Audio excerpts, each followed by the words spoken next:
Hello, welcome everyone. How wonderful that we can be here together. On the second day of the time for denial is over, here at How To. My name is Elia Rediger. I'm honored to be the moderator with these super nice guests here on stage. And I'm part of the group 50/50 that is curating this event and also playing the shows at How Eins. Yes, let's jump straight in towards non-extractive practices in contemporary music.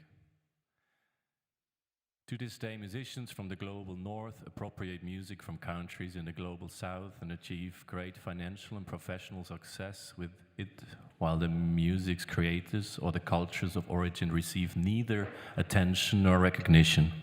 In doing so, Western artists disregard the musicians' copyrights, and which cannot be enforced due to the lack of legal foundations or appropriate collection societies.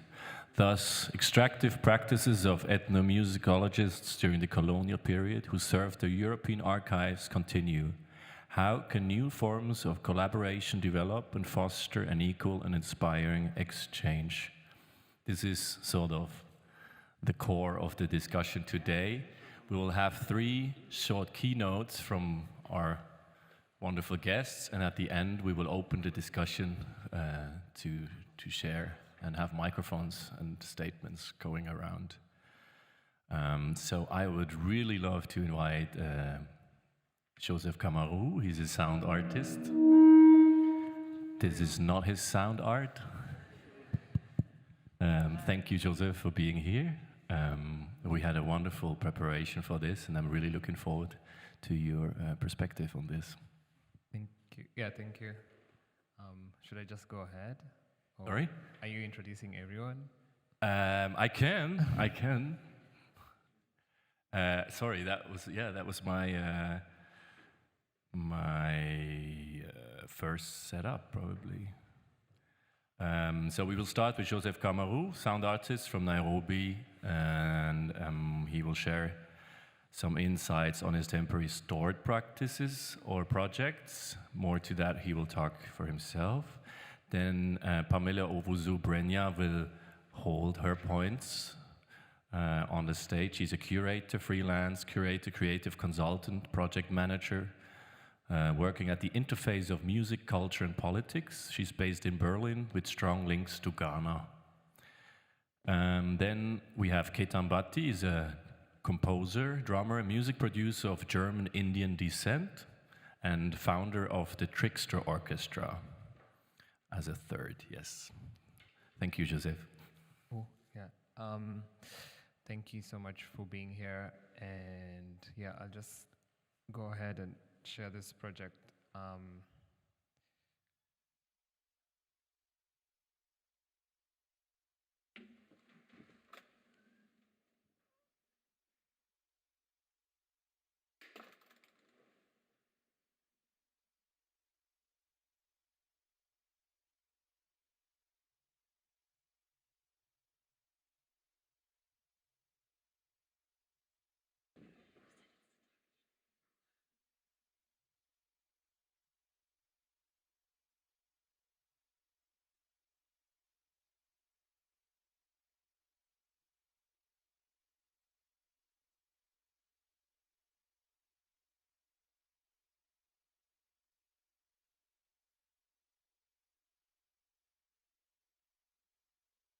Yeah.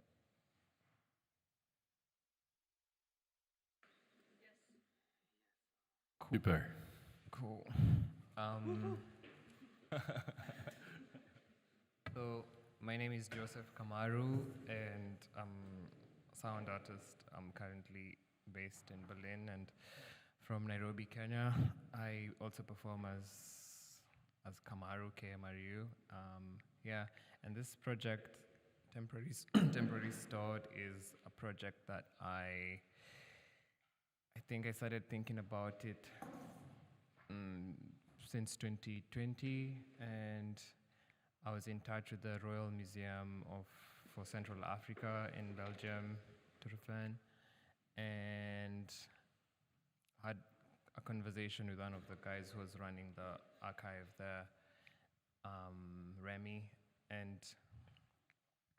it was very processual how I got in touch with them and then getting access to the archive that they had. But at the same time, I think he was mentioning the archive was only open to like researchers and scholars, but not like artists or creatives. And I wanted to engage with the archive from an artistic point. And yeah, this stems back from also working on my grandfather's reissues or like work or like reissuing his music. And yeah, so Temporary Stored has been like a project that I've been engaging with since 2020, and then 2021 is when I got to finally get these recordings, and then last year I started working on the music side, or like deeply engaging with the work, and yeah, so.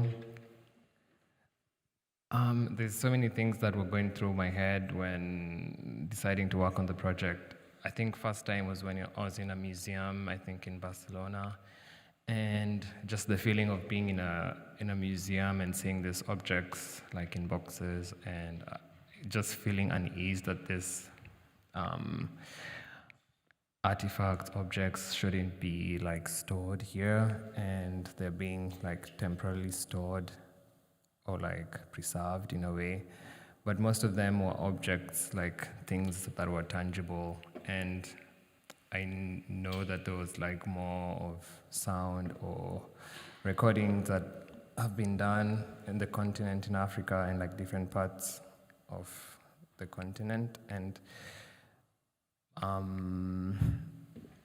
yeah, with the archive that I had, it took me like some time just to decide what I really want to do with the recordings that I got and what my position was, like having the access to the recordings and yeah, deciding to work on the project. Yeah, so this is just like my thoughts that I wrote down. Yeah. And so this is like a screenshot of the website. It's called DECMA, so the Royal Museum of Central Africa. They're trying to like digitize the recordings that they have and sort of make them accessible. They say that they host the most important recordings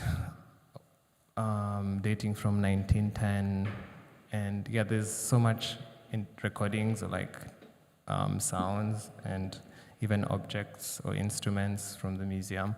But like one problem I had navigating throughout their website was being able to listen to the recordings themselves, because they've been broken down into like very scientifically and not easily accessible to even listen. So for example, maybe on, I don't know, Kenya, like the Kenya side is just like MR 1970 31.1.17 Kenya from the people of Kikuyu, and some of the recordings had the function of the sound, or like some, like it was a praise song, was a rain dance, was a narrative song, and so on and so forth. Like in different parts of the continent, I think they have how many recordings they have from each.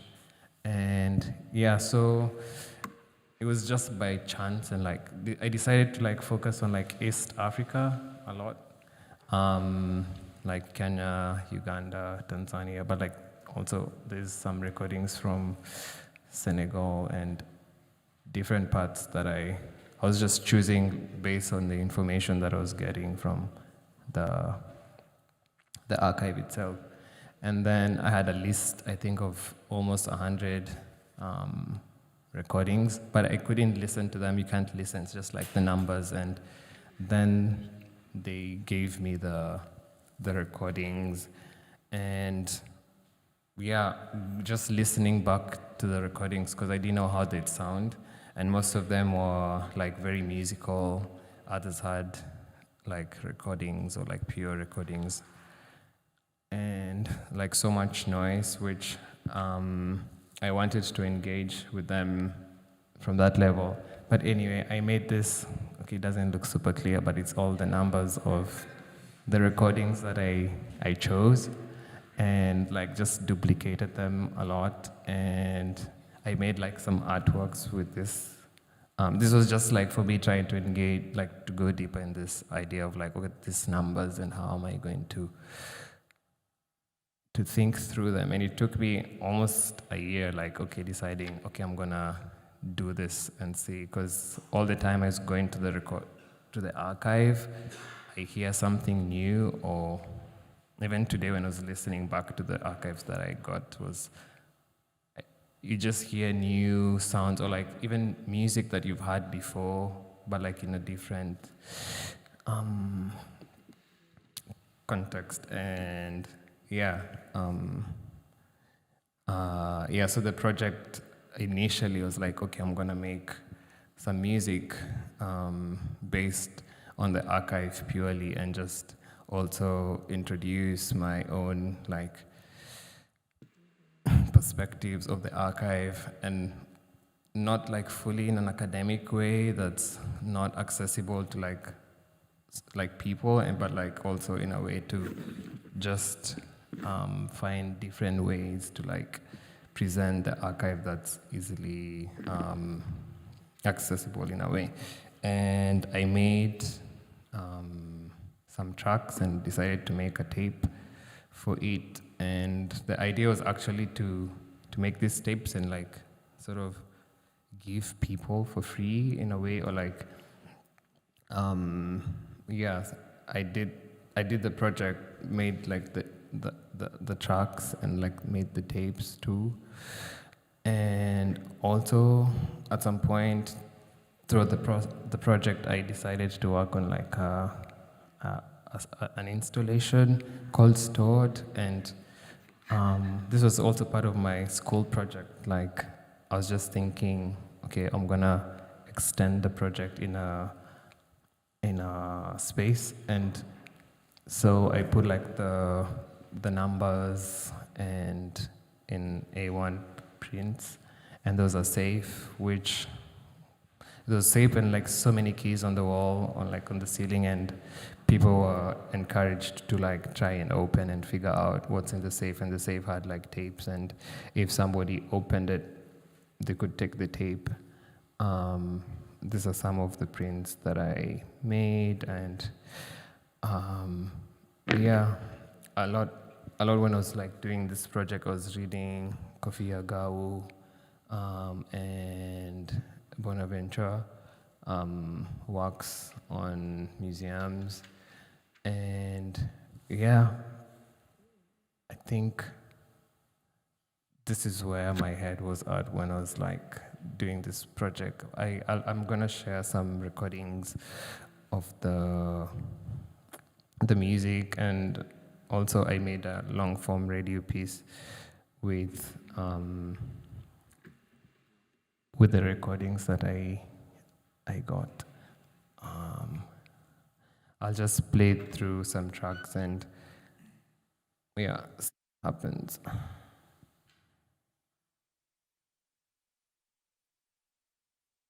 Okay, I'll just play before like I just randomly chose some recordings from the archive, and then I'll play like the compositions and like an excerpt from the radio piece. Item number 45. Kamanka Kakawishan, you come barambar kumuchi, Chumacharvana, Tarambusach Kashesham, Turikumi sweet. Item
So these are just like excerpts. I had so many of them, and from different parts of like the continent. And yeah, so I made these 6 tracks. I'll just play. I can play one fully, and there's like excerpts of them.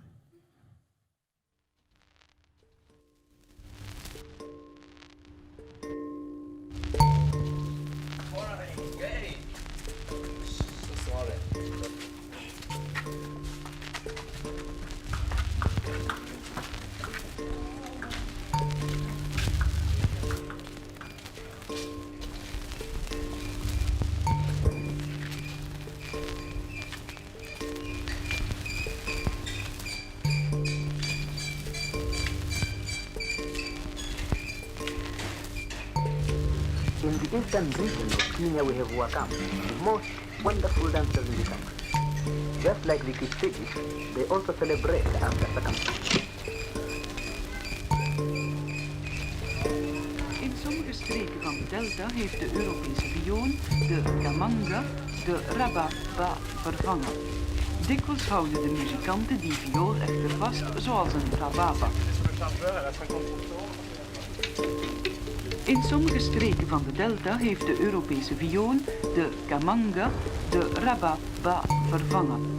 Dikwijls houden de muzikanten die viool echter vast, zoals een rababa. In sommige streken van de delta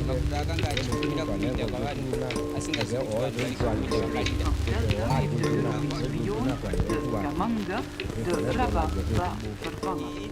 Dikwijls houden de muzikanten die viool echter vast, zoals een rababa. In sommige streken van de delta heeft de Europese viool, de kamanga, de rababa vervangen. Dikwijls houden de muzikanten die viool echter vast, zoals een rababa. In sommige streken van de delta heeft de Europese viool, de kamanga, de rababa vervangen. Dikwijls houden de muzikanten die viool echter vast, zoals een rababa. In sommige streken van de delta heeft de Europese viool, de kamanga, de rababa vervangen. Dikwijls houden de muzikanten die viool echter vast, zoals een rababa. In sommige streken van de delta heeft de Europese viool, de kamanga, de rababa vervangen. Dikwijls houden de muzikanten die viool echter vast, zoals een rababa. In sommige streken van de delta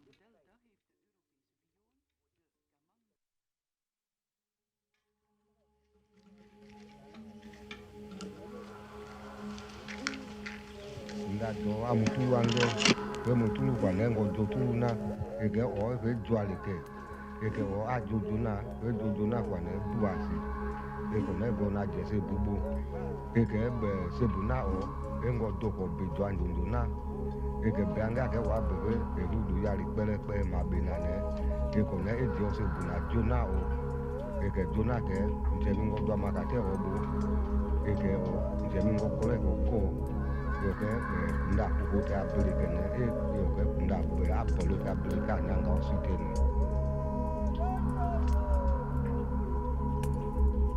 yoke na tuku nda abulike tuku lika nda na adudote abulike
do tu na kwa ne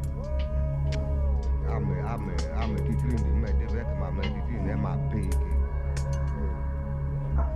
ngo tari kwa pepe na o we tari na pepe kwa ne ba so ko ko ebe ma ta mangi de bote no kama mwe na mpana tuke ne mpana twalike iko ne no ikina na peleke de ne ko nga kunda eke ngo bote pike bobe ma benai eke ma benana ke bi woni ma benana okuna ngubo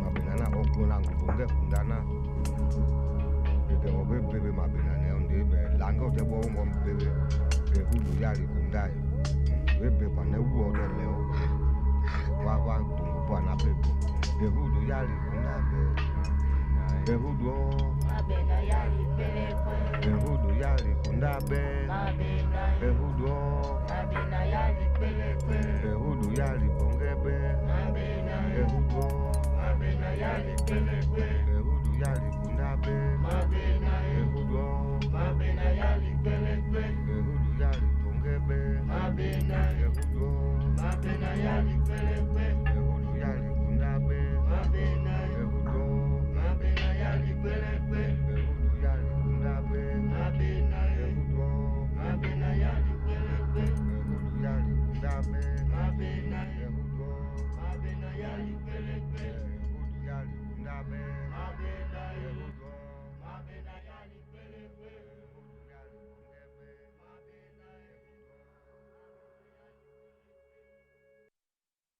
Yeah, so I made 6 pieces based on the archive and just trying to go back to the archive while I was making the project a lot, and also adding more like field recordings from the sounds of the archive, because most of them were quite noisy, and there's like some artifacts from the recordings themselves, and I'd focus on a piece or like the recording and deeply try and get any sound elements from it and layer with like synthesis and other recordings. Yeah, but like at the same time, I was just thinking about how most of like the musics or like traditions from like the African continent is like orally like passed through, and sound played a huge role in this, and most of this stuff like on archives is written, and it feels like when it's written it's like very it like ontologically makes sense compared to if something is orally like transcribed or like passed through. And for the project I was thinking about how the sound itself can just like stand on its own.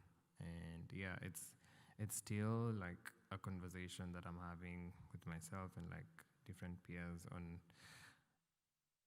the archive. And at the moment I think there's like a huge conversations about museums and repatriating, and all this is, yeah, it's clear that there's a need that some of this like recordings, artifacts, objects need to be like returned in a way. But I feel also that yeah, just how they've been like framed like with a different kind of knowledge that's not relevant to like this object or back in Africa. Yeah. I don't know how I am on time. I can play more. We go to the next, and then maybe Okay. if we have time in the end, we'll do an outro. Yeah, cool. Thank you. I think we started a bit late. So. Thank you very much, Joseph.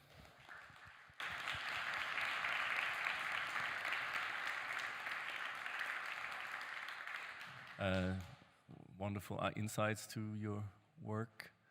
And I'm pleased to invite now Pamela to the presentation. Pamela, when I watched your movie Adikoro, it was really like, for me, a sparkling moment of activism and initiative. And I'm so happy that you share the stage with us.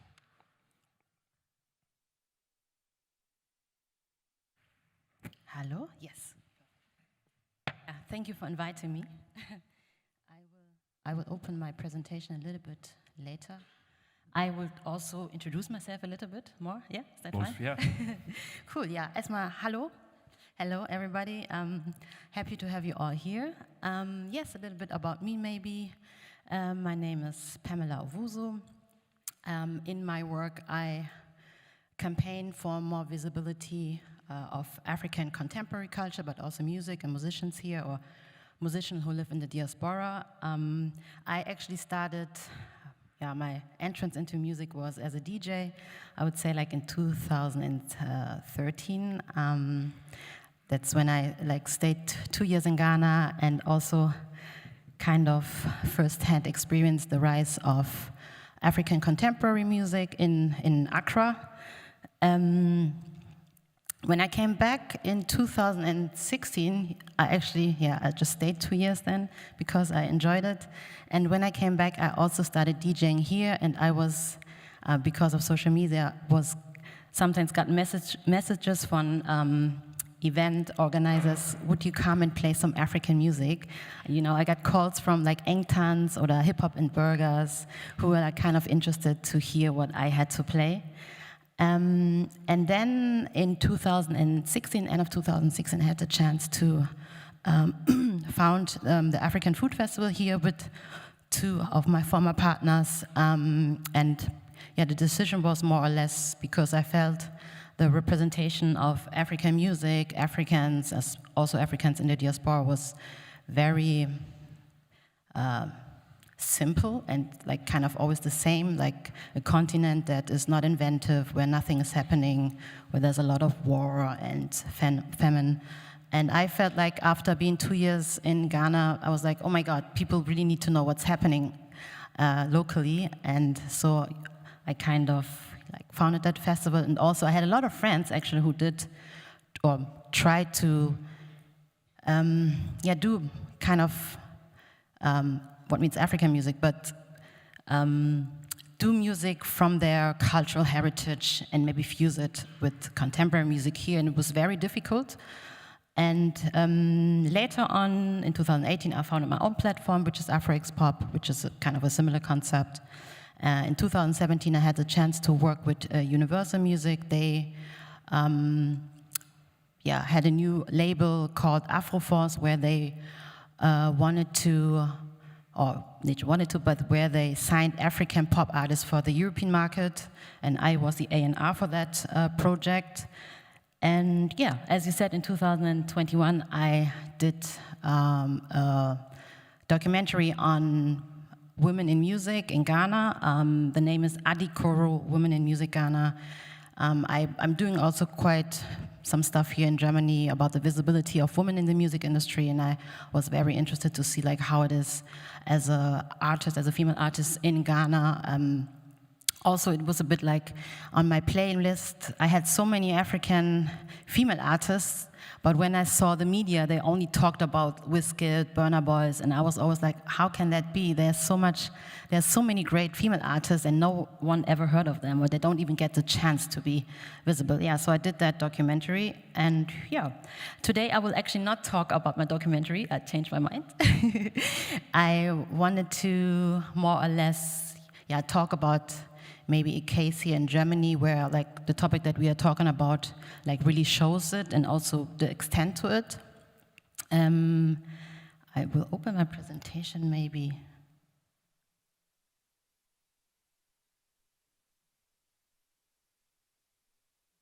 Muss ich irgendwas machen? Or can we maybe, how can I, wait.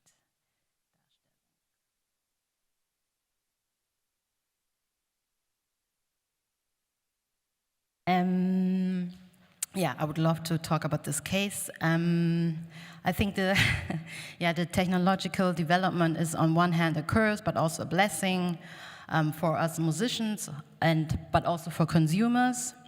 That's really no question. We could also, here at CTM, our CTM festival invites so many musicians and practitioners from all around the world. I'm sure you had the possibility to listen to diverse music, different artists that you have maybe never heard before of. And I'm also sure that maybe afterwards you went to your preferable streaming platform and checked their music out, or more of that similar kind of music. So I think listening in general to music from all around the world has never been easier. But then on the other hand, this technological development, the internet, has also made it very easy to just copy music, release it, and sometimes also just make it our own invention. And you can just browse in the internet and copy it. And we have seen this by different music makers, composers, beats, rhythm, but also lyrics. And you don't necessarily have to go to Africa and do your research under the African heat. This is actually also really a German problem, because this happens actually everywhere. And in my time since I work in music, there were 2 cases where that really shows the extent of it. There was one in 2017, the song Ohne mein Team von Raf Kamora and Bones MC, where they really, I would say this was really a copyright issue. They really copied the beat from MHD and made it their own. It became #1 hit. So by that time, the most streamed German song on Spotify, and they kind of were never really taken to responsibility. But then recently we had the case, of Future Pink by Peter Fox. For me, it's versus Amapiano. That's how I call it. It's kind of started, maybe you can see the tweets, that he released the song, I think, end of October. And then, Malcolm did that tweet. He is a journalist. Maybe you can just read through it. How many non-German speakers do we have here? Who can translate now this?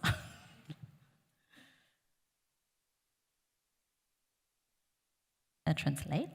Is there anyone who wants to translate this?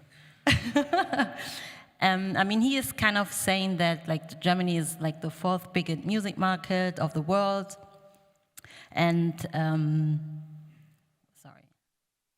and that a lot of superstars in Nigeria, South Africa, or Jamaica, Ghana, that this is a very important market for them, and that artists. He criticizes Peter Falk that he released that song that we will also hear. I will actually shortly play it.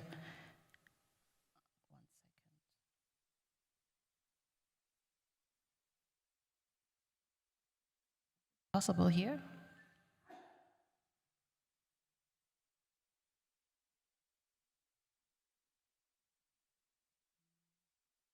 Let's see if I can, because we are not, I cannot put in my, this is not good. I have it on my computer.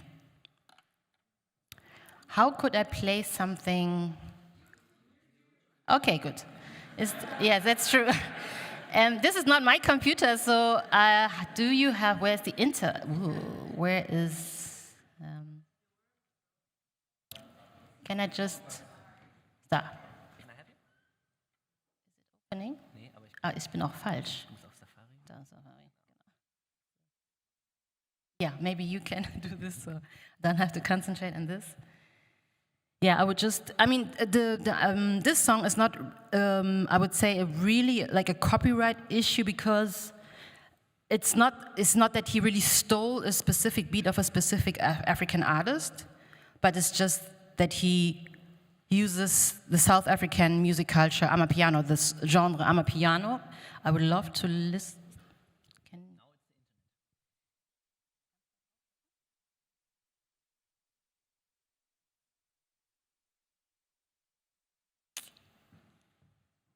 Internet not working here at how? This is a bit unfortunate. I would have loved to show this.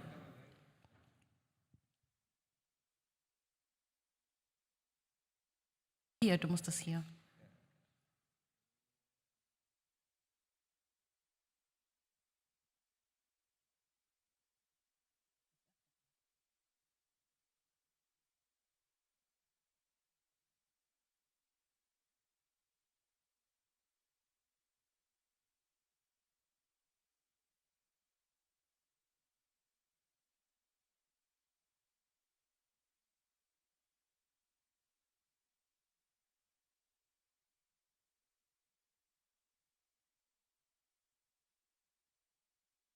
Dir das hier, kannst du das hier drüber zeigen?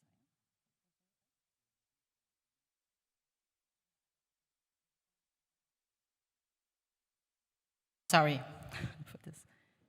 The internet is not working. I don't know why.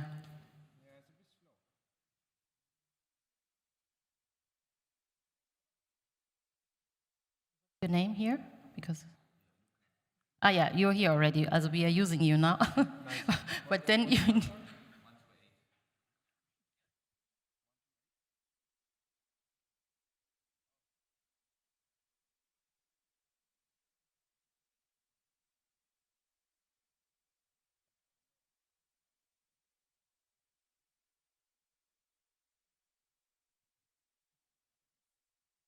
It's not really working. I don't know what's with the internet here, but nothing really works. So let me go. You can try, and I will go to. I don't think it can work because there's not.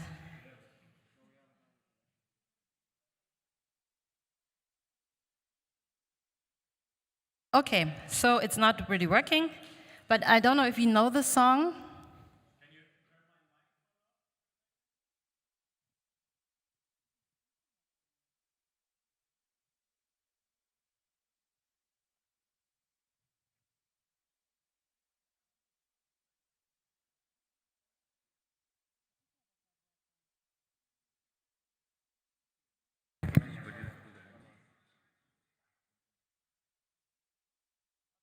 It's working here.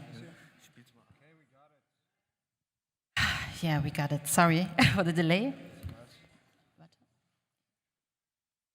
Yeah, let's have this.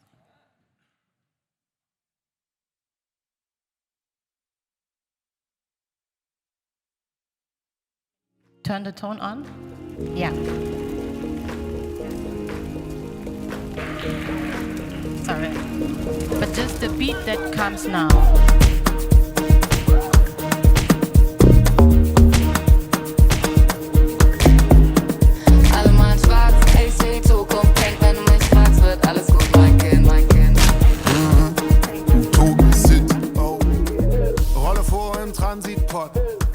Scheint auf die Block. Okay, that's enough. I mean, I just wanted to give you an example, and I mean, I don't want to make it more difficult because I had another song, but I just wanted to show you like a South African song, but it's not gonna work here, so it's a bit difficult. But I think this, yeah, I mean, yes. Now I'm a little bit out of my concept. But just what I wanted to show is like that he did not use a specific beat of a specific artist, but uses more or less like the Amapiano beat and like uses the like South African music culture and never really made any hints to it. As you can see, this is, it peaked, or it was a #1 song. It stayed 5 weeks on #1. In general, he's already 15 weeks in the German charts. This is the first time like that an Amapiano song kind of made it into the German charts. And of course, there's a lot of critiques to him, which I also see. But I think it has like 2 sides of it. And then where my biggest issue is, because I don't want to tell you all my, it's gonna be long. I want to show you like the credits, the copyrights. And as you can see, like these are all the people who actually earn from the song. And when you look through the names, usually there is one name that is kind of African, which is Benjamin Asare. He's Ghanaian, but he vocals. He's credited for vocals. But I mean, I don't know how many people of you are working in the music field. The most money that you made is actually when you are credited as like a producer or writer. And I mean, as you see, the producer straightly goes to the crowds, which are 3 Berliner guys. And then, of course, vocals, Ines, and then also Peter Fox. So most of the money that he will earn from this song like goes straight back to kind of Germany. And for me, the biggest critic here at this case is, I think, someone who's like Peter Fox could have had the chance to get a producer into this project that is from South Africa or is from Africa, so that at the end of the day, they also earn something from their own music, from their own inventions.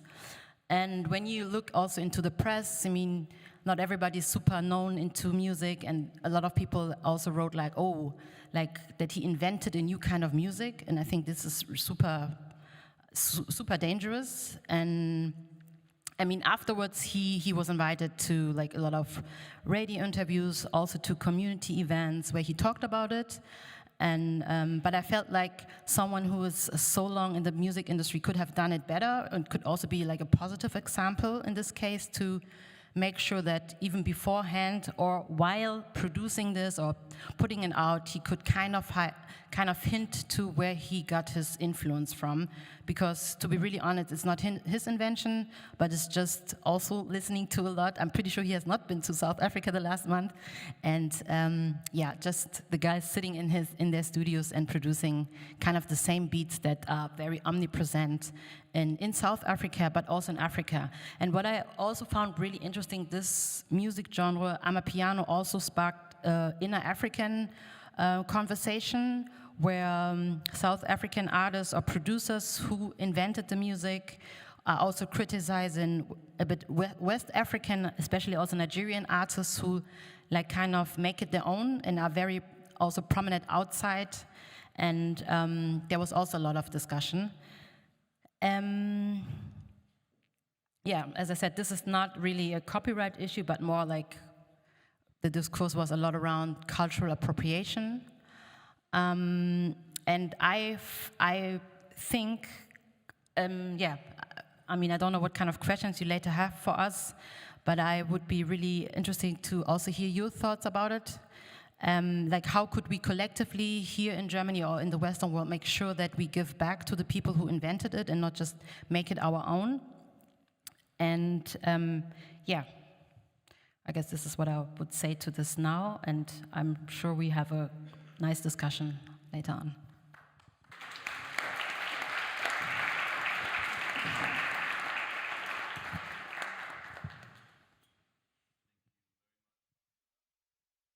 We jump straight into Ketan's presentation. And then we'll have most probably a very fruitful discussion afterwards with a lot of other questions, where it goes really into the practices and the modalities of how things can change or what can be ideas. I'm very looking forward also to spread and share the ideas of modalities into copyright models, into practices, where the direction could go and where could be a common ground. This is one of the ideas of the Time for Denial is Over as a sort of a movement that we've been touring with to collect these ideas and then try to share them among all the artists also that are part of this. So maybe already in your hints of reflecting and trying to share those when we come to the open discussion for that. Yes, Ketan?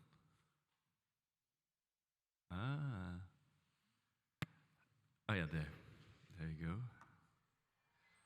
Maybe in the meantime, I have some interesting things I found while I was thinking about this panel here. The Bern Convention, I don't know if you heard about the Bern Convention that was established in 1886, is actually a universal global-wide protection act of literature, artistic works in an international treaty adopted in Bern in 1886. This is also very interesting in the discussion of copyrights, of samples, of ideas, of creative ideas, because usually, in my experience, in our experience with Africa-Europe projects, most African musicians are urged and obliged to register in Europe at the copyright institution. And that is to get their money, because somehow in their home country, it's difficult for them to have the oversight of the rights and of the monetarization of how and his music is played. And I think that's one maybe of the topics also we can get back into. How are the modalities to make artists and support artists in the future? But now, Ketan, are you okay? Okay. Super nice.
Hello? Yeah, okay.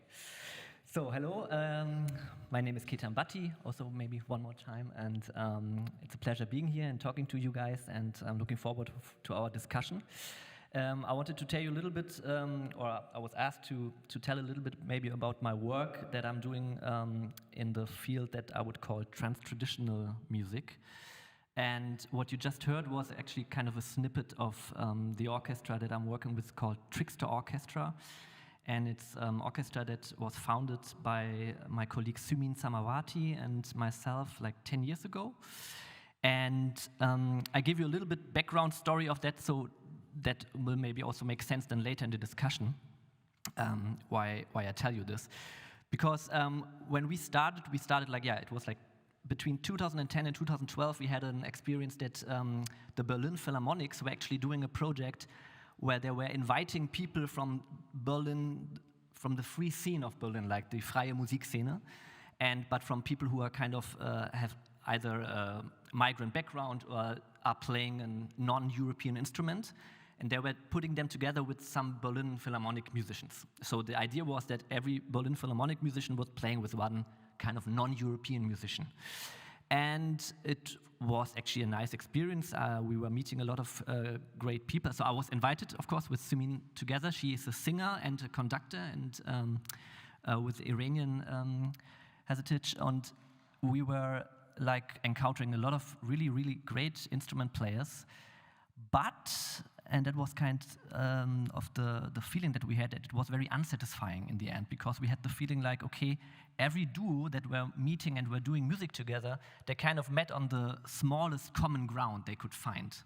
It's like, you know, like there was the Berlin Philharmonic player on the cello or the viola playing like the basic ground note, and the instrument player from a non-European music tradition would play the scale that they know, and that would be the intercultural project, and everyone was clapping, and we felt like, okay, this can't be the end of the story. Also, this can't be it if we're talking about what really could be a contemporary music language that is not just, a dialogue between different music traditions that we find here in Berlin and in the society that we live in.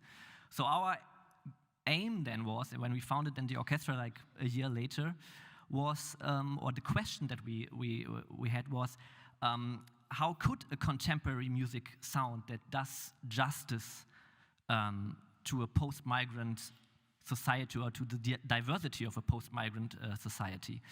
And so we started like casting people, and we were casting people from different music traditions, and they are all now all together in kind of a collective that we would call the Trickster Orchestra. And then the idea was, okay, but how now can we come together and play music together so that it's not just that music tradition meeting that music tradition and have kind of a dialogue. And we quickly found out actually that in all these projects that we were encountering also until that point, like specifically also from the 90s until 2010, we felt like there was still a very old-fashioned idea of what is culture. So we were still dealing with this idea that culture are very, very closed entities, which actually is still it's actually a perspective or a conception of culture that goes back to Herder, like 19th century, where we feel like, monaden. I don't know if you know this picture of monaden, which is the idea that cultures are very close entities and they can come into a dialogue, but they can interact, but they're always like very, very closed. And actually, it's of course, today we know that cultures are not closed entities. That actually every culture, or that culture is always entangled, and it's a fluid concept. And so the idea or the question that we were, okay, how can we work with this actually conception of culture? And we came up with this also very, very old idea of mimesis, which is actually mimetic processes. Mimesis is actually a term goes also back in the antique, to Aristoteles, Platon, where the idea is actually that we as people can actually only interact with the world and also with other people and so-called other cultures in a mimetic way, in an interaction where we transform ourselves every time. So so mimesis means kind of imitation, but not in a way of just copying, not just I'm doing the same. It means transformation, but also not just transformation. It also means interaction. So it's a kind of in-between or both and, both and. It's searching for similarities and it's searching for ways to transform yourself.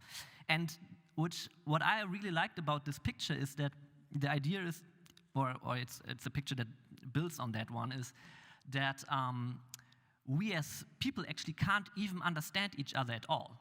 So whatever you say, if you're talking about a color green, I have no idea if you really mean the same color that I think of when I say green. There's no way. I can't read your mind. I can't take on your perspective. So the only way that we can understand each other is actually that we interact in a mimetic process, and we develop actually a kind of a third layer. And that is actually the layer that we can understand. So this idea of in mimetic processes, so in interaction, in mimesis, in imitation, there is actually an innovative moment. So that's the idea. It's not just imitating; it's actually innovating. It's innovating. We together innovate something, and this is now the thing that we can understand. And the idea of that is actually what we do all the time as people, as cultures, that they actually all the time are in a fluid process of involving and innovating, and in a process gets, of course, very, very, very tangible or very haptic in music, because you can experience it very, very good there. And so what we did, or what we're doing until today, is actually we put people into a room and we say, have fun, imitate each other.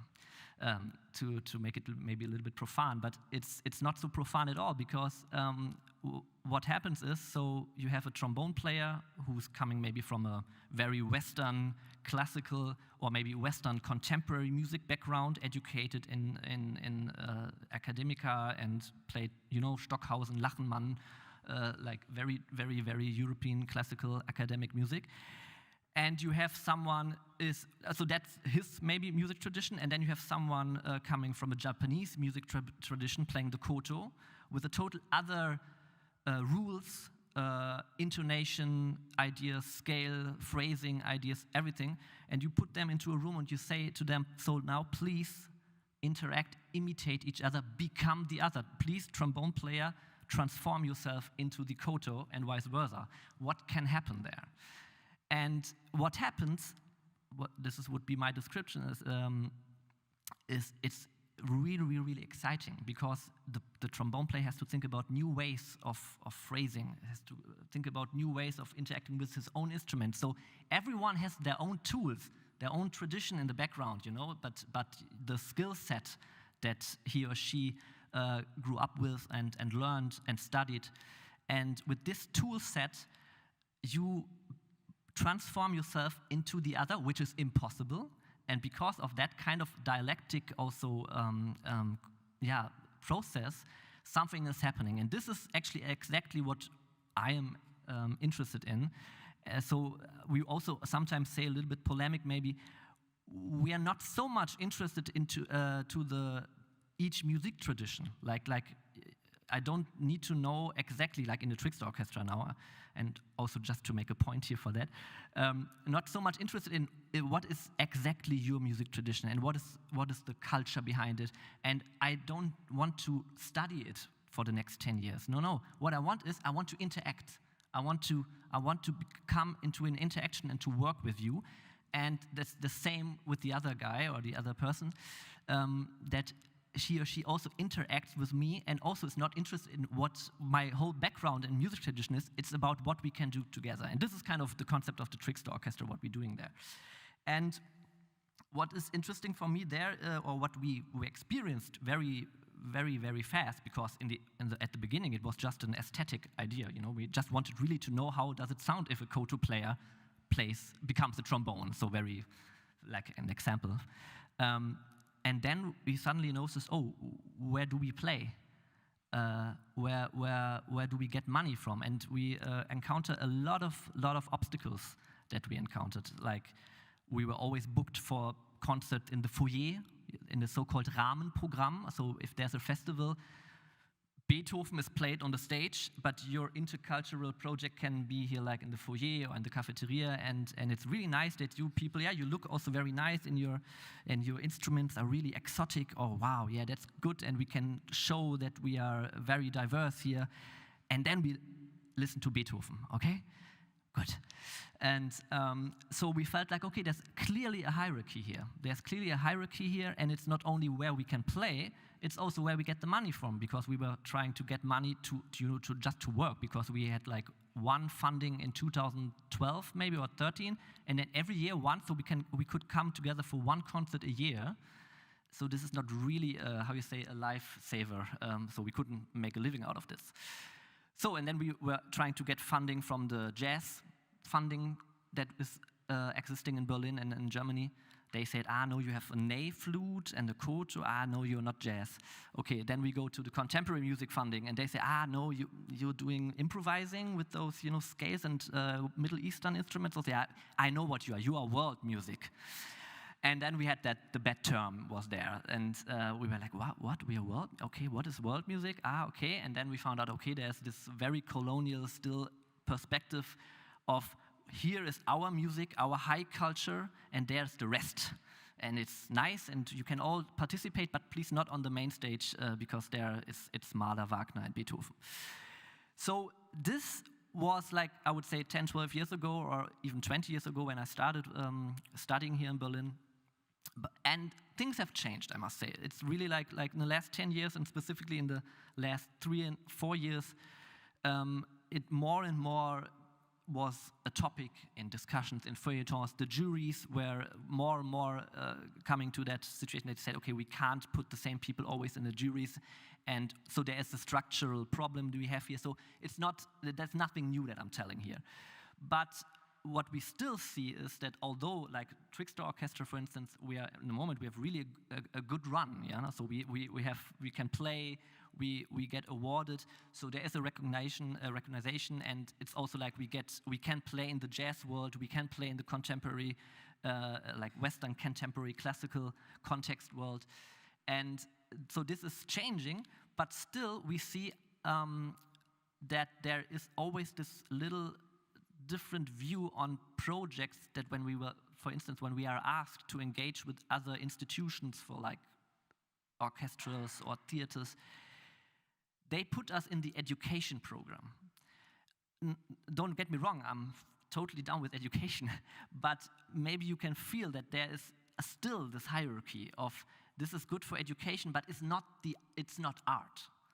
So this distinction or this making the small difference we still encounter. And for instance, when they then ask us to like make a project with Western classical trained musicians and musicians from non-European music traditions, they give us the best musicians from the orchestra, and then they search for, like when we go to another city, we do like these kind of workshops, they search for the communities and they search for any musician they can find, which of course is good, but then in the end up you have this, well, he plays a ney, no matter how good or no matter what is the background, this is already, there's no, how you say, Sensibilisierung? Sensitivity of this eye level thing. So what happens is that I feel like there is no sensitivity of describing and also how you listen to that music. For them, it's just like there's a ney, it's something, but how does the ney sound? How's the player? Oh, this is the guy who plays for 30 years ney, and he's living in Berlin like for now 5 years already. This is something. This has a quality, but it still has not the same quality as someone who plays the violin for 30 years and living here. And so these differences are always made, and we have to fight and fight again and tell them, well, if you want an education project, fine, but then let's make an education project. If you want a project where you put these musicians, then please find musicians who are on an eye level, so that we can also make here clear this is not just for your, how you say, your feelings of charity and education, charity giving. And so this is something that we are still working on, and I just wanted to share you this kind of conception that is still going on. And I think I would also leave it maybe here for now, because the rest I'm looking forward to discuss here with you guys. Thank you so much.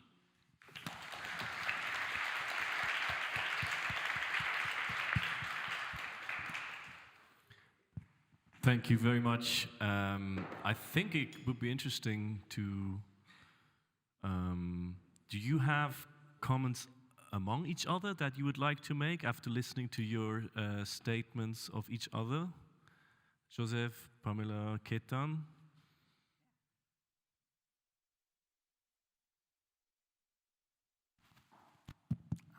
Yeah, I have a question. I'm very, very interested in that Peter Fox case. No, because I feel like, or I wonder, and it's really just more a questioning and wondering also for myself and questioning myself, if it's just about, how you say, wirtschaftliche, also economic, an economic problem of that, you know, like if you get an inspiration from a culture that is exploited already over the last centuries, and you don't give back and you don't take care of giving back and or also giving props to them and the credits. And is it more about that? Or if not, if it's not just about economic ideas, how, or I always ask myself, is there already some kind of a conception of culture of this is closed, like when you say they have invented it? Of course, there is no one who invented anything. You are wrong. Okay, I'm wrong. Sorry. So that's working. And if it's so, if you would agree that of course there's no one who's inventing it, and of course culture is fluid, how beside the economic aspect of the whole thing, which I think is one of the main points that we have to take care of, how to deal with this idea of stealing and not crediting? Long question. yeah, of course, it's not only economically. That's true. I mean, in general, you know, I've been thinking about this case for days. Even 3 months after his release, I still sometimes ask myself, how could he have done it better? And also, what is the advantage apart from monetarization? I mean, it kind of opened doors. It opened doors also maybe here in Germany that after Peter Fox, that they also maybe African kids or people who are from the African diaspora that kind of feel like, oh, actually I can also do it. I can also, because very often when I talk to like black artists, I mean, they do hip hop, they really go in these very typical music genre, because also sometimes labels tell them, you know, that's the only way, that's the only genre that you fit in and that you have that specific target. That's what I have heard, because a lot of them are also afraid to like do their own music from their own heritage. And I sometimes feel like these cases also shows maybe that it is actually possible also maybe outside of the African context to do music that comes from your own culture, and that we can try it and it can actually work.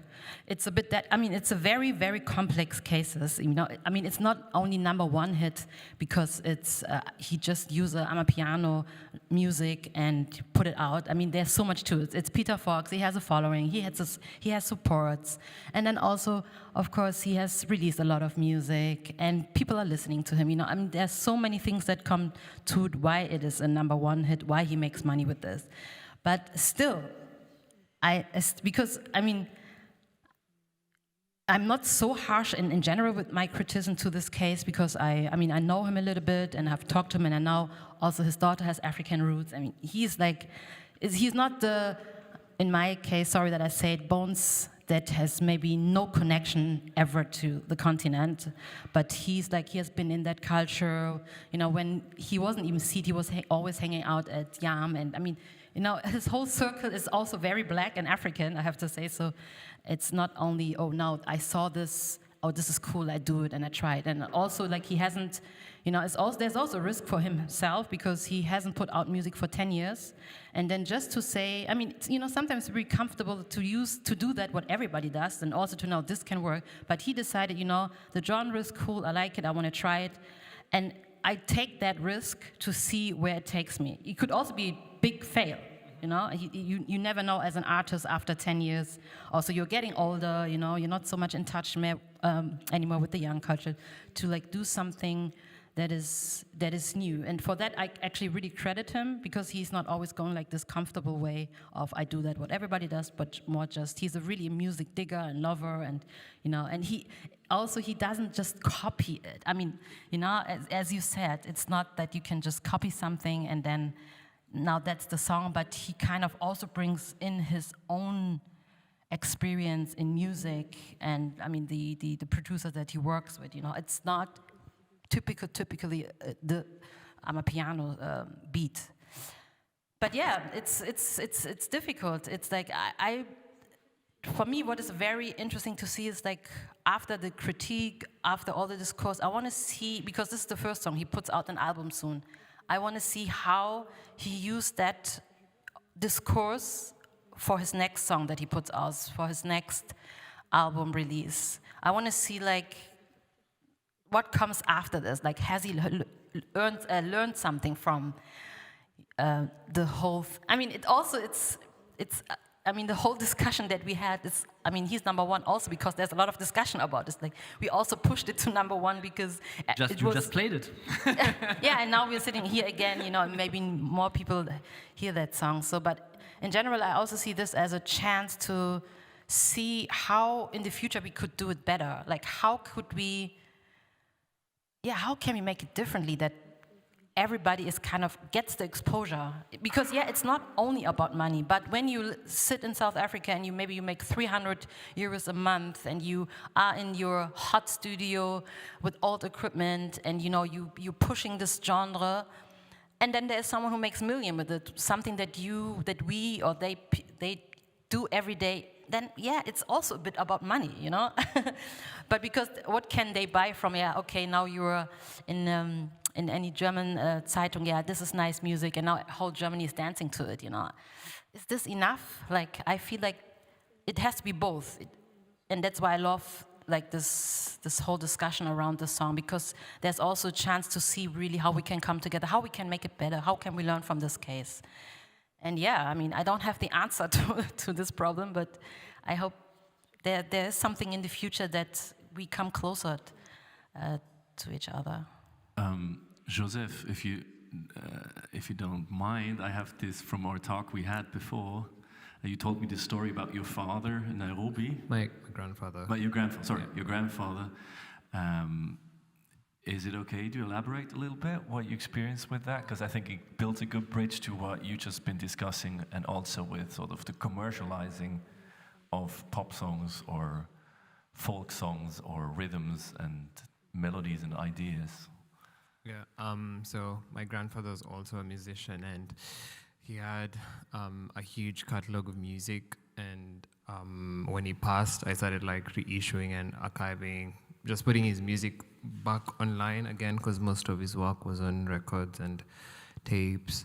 And I remember at some point in his later years having a conversation with him about like so many like foreigners were coming to Kenya wanting to meet him and interview him, and I just get hold of his work, and he was telling me like he doesn't want to meet them because like most of them were reaching me to like be in contact with my grandfather because we also share the same names, and also had an interesting situation where I started like putting his music back online, and people thought it was like I'm a fraud or like somebody's claiming to be the grandson of Joseph Kamaru, and I almost went to like court because of this, and somebody claiming that they own the copyrights of the music, and I was like, yeah, we can go to the court, but yeah.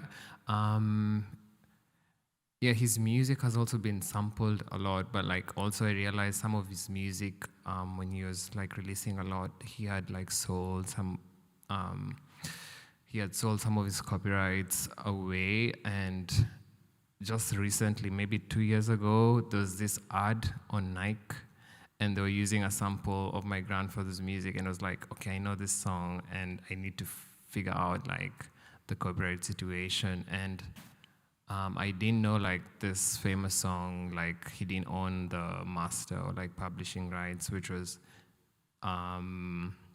like interesting to like know which his music was owned by himself, or like he decided to like sell all the master rights. But I haven't come across a situation where somebody has used a melody or like a rhythm, or yeah, in this connection to like Peter Fox situation. But yeah.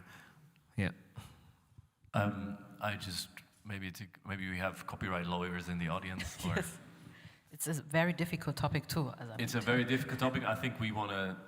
Yeah, it also changed, you know. I mean, like in the 80s, when the golden era of hip hop in North America, in the USA, the idea of sampling, of course, was a kind of the tribute to the whole soul and funk era that was actually forgotten, you know, like Public Enemy and all those cases where they actually started sampling and also in kind of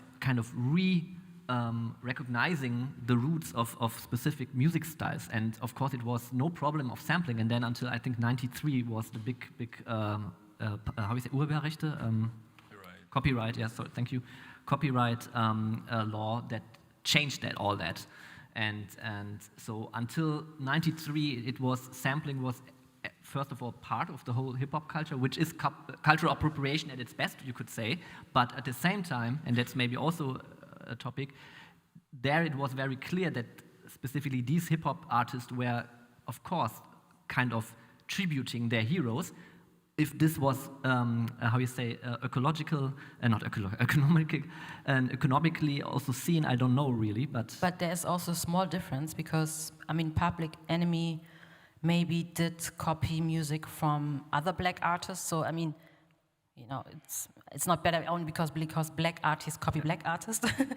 But I mean, that's a different now in this case also because global south, global north, and going to a completely different culture. I mean, not even going there anymore, just digging on the internet and then just use it. And so I think that's, like, there's a difference, I think, also. And what would I want to say to you? I forgot my point to you. I think what is also a point that seems to come up quite often is also sort of the sincerity of treating the material, even its archive, even its sort of melodies, beats, ideas, backgrounds of musical traditions, playing of instruments, the sincerity of how you treat these practices. And these recordings seems, among artists, among publishing, a big deal of how this can be treated as a modality into the future, how this can be protected or dealt with. Also in contrast with sort of the openness of sampling culture. I think the sampling discussion is, of course, a huge discussion that we can also, I think also with Joseph and the archive is sort of a big sound recording, field recordings and all this, the rights. I'm just still trying to make that point that I think the lobbying of rights coming from the global south to defend, to go to trial is a big problem. Because you have also in Lagos, you have these big producers that produces for the States, for big hip-hop artists. From South Africa, you know, you have these dynamics that already exist. Huge they make a fortune, of course, in Lagos to produce these beats. The trickle-down effect of that has to be discussed, how far that goes in the regional communities of where this music comes from. Or as you said, you know, in Lagos, Nigeria all of a sudden has discussion if the South Africa beat comes from that. And we've been having a lot of discussion also among African musicians where the beats comes from and all this. So this is an interesting discussion over beer. This can be held also for hours. Also if Congo or Ghana or who is actually the real the real source of Afrobeat and everything. But the lobbying and the substitutional rights to defend on trial is actually also, on the juridical part, a very big problem that when you want to go to trial, you have to have a representative in the land, in the country, to go to trial to defend these rights. Maybe you have experts in the community here to share some expertise on that.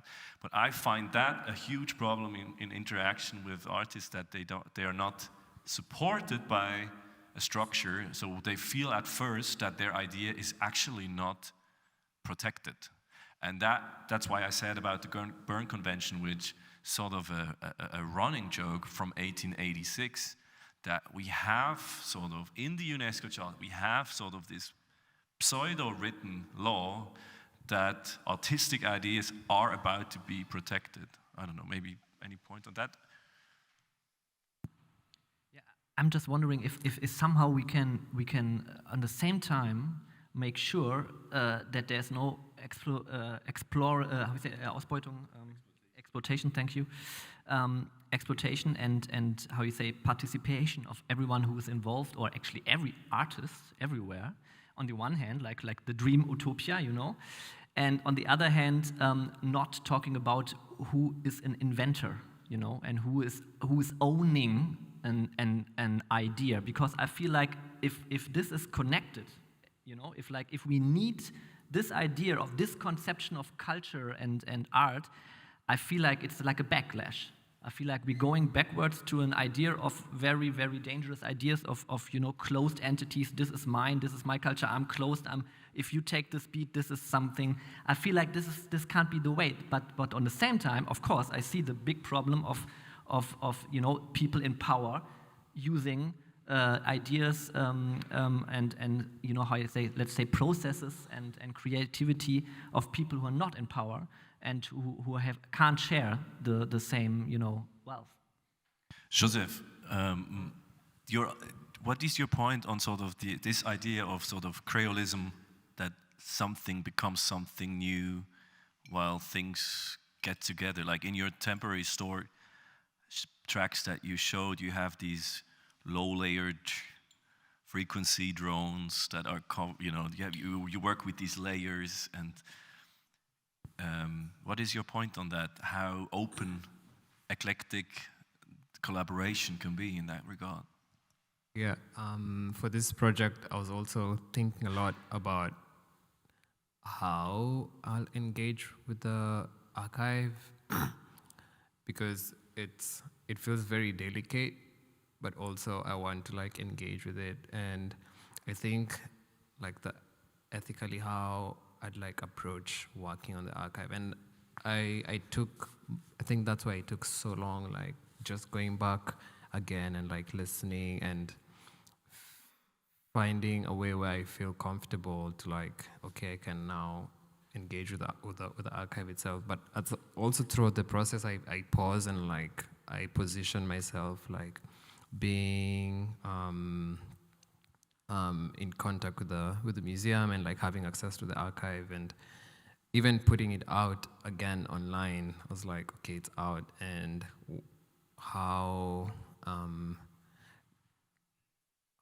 where do I see myself within this archive, and also like my sounds being there, or like processing the archive. Some of the sounds I'd not like filter or like not extract them as much. It's also like how I work with field recordings where I wouldn't remove a lot and just let it be as is, but also just trying to find all the like sonic materials from the recordings, and like inviting myself as an artist also to engage with the archive. Yeah. Should we open for everyone for questions? If you have statements or questions or boos and giggles, I don't know. Yeah. Drama. We all like a good drama, I guess.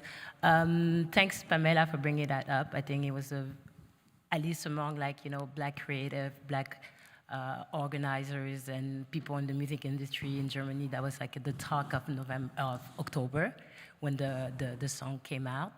I think you've been really nice with Peter Fox because we need really. But I have more to say, but I didn't want to share. We need to remind who he is. He's the front runner of Seed. Seed is one of the most successful German band. He's probably a millionaire. He probably is a millionaire. He is a multimillionaire. So if we, like I'm talking about any, event organizer, we manage to bring artists from not South Africa, but I mean Central, like Africa, South America, anywhere. If we manage to do it, to find a fund, like fight to get visas, I mean, come on. Peter Fox, he is signed on Warner. He could have easily organized a writing room. He can fly to Joburg, stay there for 10 days. That's absolutely my same opinion. So it's like, yeah, we know each other, but I just wanted to go back to the fact that I'm not here blaming people. I'm just saying that there's a difference between, us and who Peter Fox is. And when you said, I wonder what he should have done better, then in December, he released a remix of the song where he actually enlisted Focalistic, which is like the major like South African performer, singer-songwriter. He had a bunch of Black German artists. The video was like choreographed by friend of us from Berlin, Black. So he really surrounded himself for the remix to the creme de la creme of what you can do as like Black, Black creative in Germany and also in South Africa. So I guess it was not that difficult. Oh, what I wanted to say. Yeah, thank you. Very good point. I think also if melodies and grooves can transfer to Europe as easy as visas, that'd be a major point. I think you hit a very good point. If we need structural support for visa travels that make this happen, and pressure Schengen houses in all countries that make it almost impossible, almost and hardly impossible for artists to travel. I mean, mostly it's really just a question that they can send a file because they cannot travel, or it's too complicated, or makes it almost impossible. I think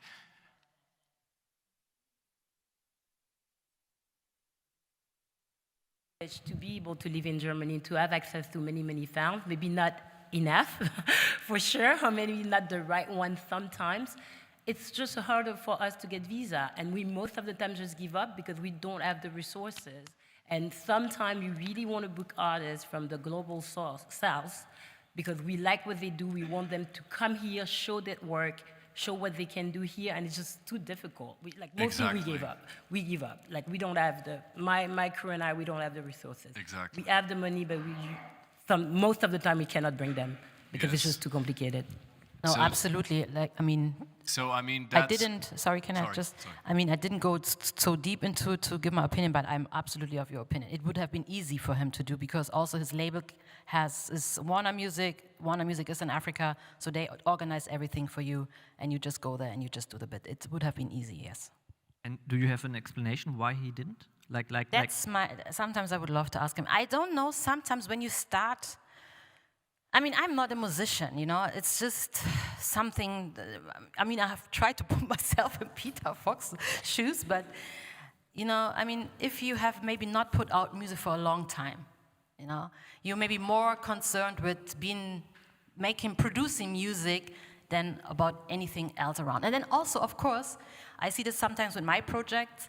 I love to have people around me I have worked for such a long time, you sit in the studio, you be there for months, everybody brings his opinion, so it's, you are more comfortable and you can create better in your own environment with your own people. So I don't know, sometimes if I don't know if here musicians, is your first thought to go somewhere, or is it more like to create music among yourself? Yeah. So that's my question. I was like, did he really think about? I'm also not really sure if the problem that we have here, the case would have been any way better if you would have traveled there. I don't know if that's really... No, for me, it's like to really bring people, and for me especially, that's why I showed the copyrights, because this really also shows like with who did you work, and why didn't you bring people in?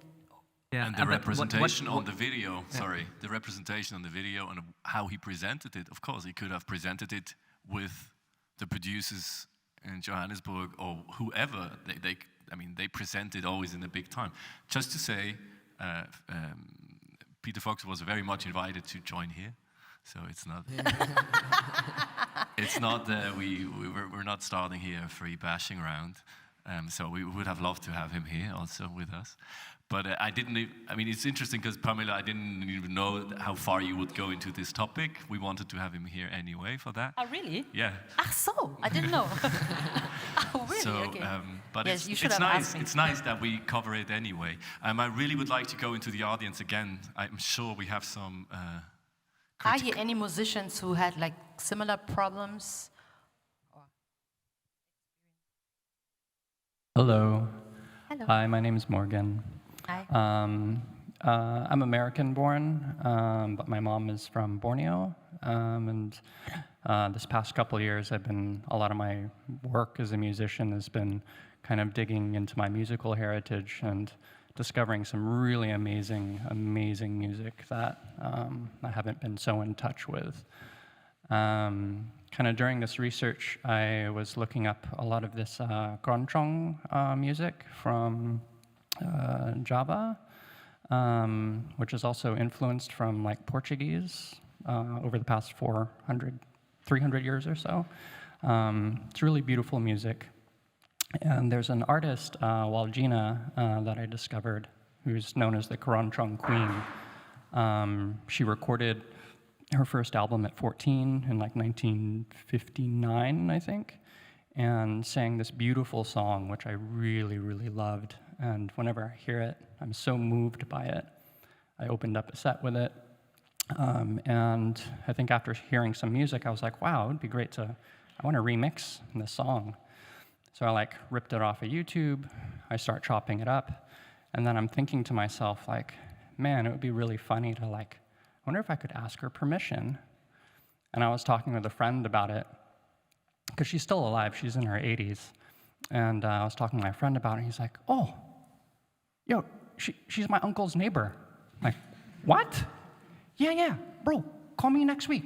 We go talk. I'm like, what? Oh, yeah, okay, oh my God.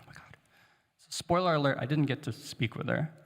But I did get to speak with her son. And also in between that, she speaks Javanese, and I don't know Javanese. So I had a friend translate a letter that I wrote to her. And he translated it into the High Javanese, because there's multiple levels of respect. And wrote the letter, sent it, actually emailed. And when I did a WhatsApp with them the next week, her son had printed it up and had shared it with her.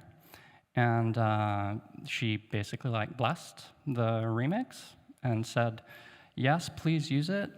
The content of the letter, I said that it's really important for me to be able to kind of share some of the history of where this music came from that I'm using, and that there's also a big diaspora here in Berlin of a lot of Southeast Asians, and that it would be really meaningful if I could have her resonances here. It would be a different context, and honestly, I don't think she'd like my remix. It's pretty heavy. But his ask at the end, he's like, okay, yeah, totally cool. You can share it, remix it, please. We give our blessing. We are so proud and happy that you would be sharing our culture elsewhere. Just send us an autographed copy. And I'm like, how do I autograph a digital file? Well, I need to figure that out. And he said, and please book her here. So if anyone wants to book this really amazing woman, she's 80, so we have to kind of book quick. Please come speak with me. But yeah, I thought that was it was a really good process to go through as kind of a more honorary or sincerity expression framework thing. I thought I'd share that. Thank you. Thank you. Thank you. I think it's a good example of actually how to deal with this, because I would also say this is among my, as at least my music scene or people that I work with, this is actually exactly how you do it. First of all, you are not afraid of doing something. You know, you found that, you use it, you get in touch with it. But then on actually exactly at the same time, you think about, where is this from? Who is actually kind of who is this person, or who is this culture that I'm actually using here? And to get in touch with them and reach out, because actually that's maybe the nice part of the whole globalization part, that you can reach out and there is a chance. Don't have to be your neighbor at every time, but there's a chance to meet or to somehow find them. But of course, this totally changes in your case. I think in my practice with field recording, I remember myself also questioning myself a lot, why am I recording these sounds in different places? And I think there's a similarity about the intentionality of okay, do I really need to remix this song or change, or but the story that you even wrote a letter and got in touch with the artist and got the blessing to put it out. Yeah. I think we're at a very good point where it's getting into the more. Yes, there's another question. I was thinking maybe also with the future upcoming, with sort of the blockchain ability of rights and the AIs, who is basically trying probably in a couple years to imitate music from Borneo. I think we're also faced with an upcoming future that will have to be sure that the gap between what we talk about here and sort of the sincerity of being in contact with authorship and creative ideas and the replicas, that is sort of kind of in that direction, will be a challenge for. I don't have answers to that, but I think that's also going to be a major question in concerning of the archive work, of how we deal with ideas in general. I think sincerity is a very big topic, but I also think maybe we need this. I don't know if you know Jens Balzer. He wrote a book about sensitive. You have also read it, huh? About gelungene Adaption, or sozusagen. It's called. I have it here. It's called Ethic of Appropriation. Ethics of Ethik der Appropriation. The ethic of appropriation. Yeah. Ethic. I haven't read it yet, but I've talked to him about the idea. which led me to the idea of having these kind of stamps or awards of gelungene collaboration, the successful collaboration that worked out pretty well, and then maybe have the what's the award for the worst acting? Himbeere, what's it called? Sorry. The Raspberry, yeah. So we maybe awards, like big award shows for the Raspberry, you know, for these collaborations that went horribly wrong and should be called out. I think the activism also among us should be I mean, of course, the shitstorm with Peter Fox was kind of interesting over time, sort of, but I think this happens in a regular basis. It's interesting because he went to #1 with it, but maybe we should be more regular with that sort of, I don't know. But the trigger system of how we deal with these sort of interactions probably has to be worked over the next couple of years anyway. Sorry, Mr. Does it work? Yeah. Another question on the sound archives to Joseph Kamaru. I was quite fascinated by the archive you've been showing in Belgium, which I didn't know. I have spent some time in the archives here in Berlin at the Loud Archive and Phonogram Archive, and I know that in London, Sarge Hoyt has been working in a similar direction as you. He calls this sonic restitution. And I would be interested why you were so specifically interested in the one in Belgium. Does it hold sounds which are specifically relevant for you? I forgot the one in Basel, I think. There's another one. So they're all over the place, but they're not interconnected. So there is no real knowledge about all these places as a whole. So what is specific about the Belgian place? So they claim to have like the most important archive recordings from Eastern Central Africa, which I'm not sure, but like the archive dates to like 1910, and yeah, for me it was like this curiosity of, okay, you claim to have this archive, and like the main project of the Belgium, I think, museum, they're trying to like digitize like the archive and make them accessible, but like for me the reach to them was this claim that they have like the most important one, and I was curious like what they have. Yeah. Not really. Yeah. They say it's like the museum is called the Royal Museum of Central Africa. But the one in Humboldt Forum is huge. It has 33,000 phonogram rolls. Some of them are digitized, some are not.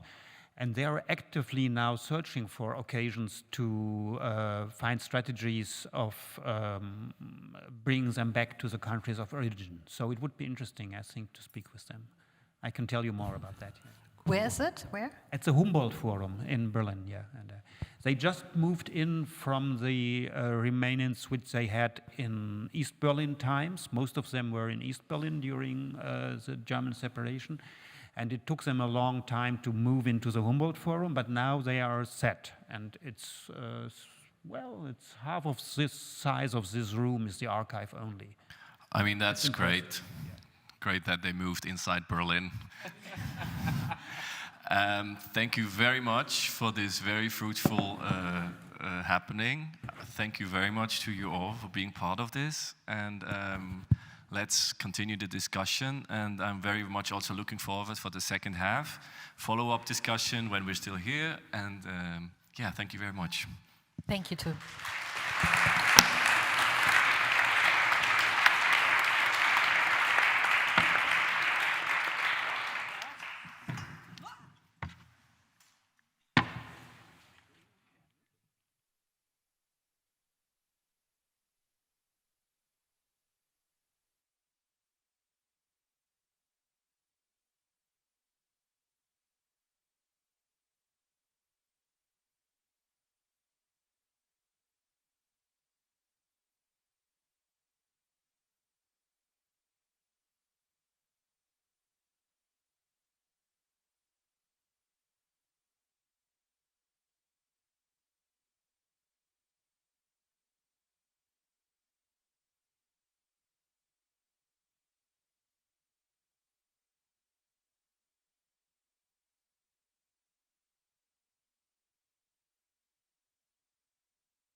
Dans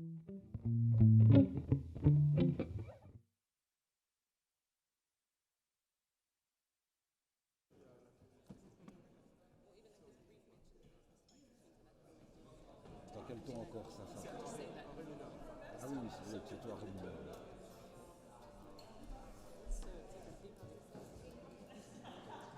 Ouais, mais je veux pas que tu sais, j'aime. Non, je sais juste élargir parce que je vais louper ça. Et là, mon souci, c'est qu'on puisse ressortir les trucs de Mozart. Vraiment, ils comprennent que voilà, on a travaillé sur ça. Ouais. Non, toi, il n'y a pas de souci. Toi, tu es free. Hein?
chauffe un peu, sinon il est trop bas.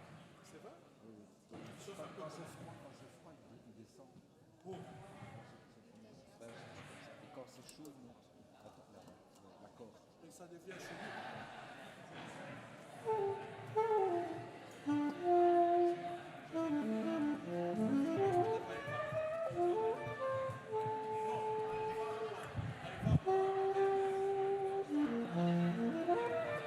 This is yours.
Welcome back to the second and last session of the Time for Denial is over. The public program that is going together with the performance, the ghosts are returning as part of this year's CTM festival. So we had already 3 sessions, 2 last yesterday and 1 just before this one. That was very productive and a lot of interesting knowledge shared. And for this session, we have 2 musicians, and Fabrizio Cassol, who is mainly based in Belgium, who played a lot of music from different genres, and Kojak Kossakamwe, who is from the Democratic Republic of Congo, and from Kinshasa, who is also one of the group 50/50 on stage at 7 p.m. today. So I think the best presentation they could do is to say a few words and maybe to say it with music. So bonjour Kojak. Bonsoir. Bonsoir Patrick.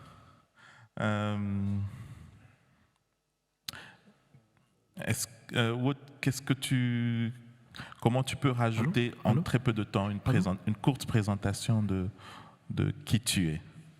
Oui, moi je suis Christian Kossakamwe, mais tout le monde me connaît sous le nom de Kojak.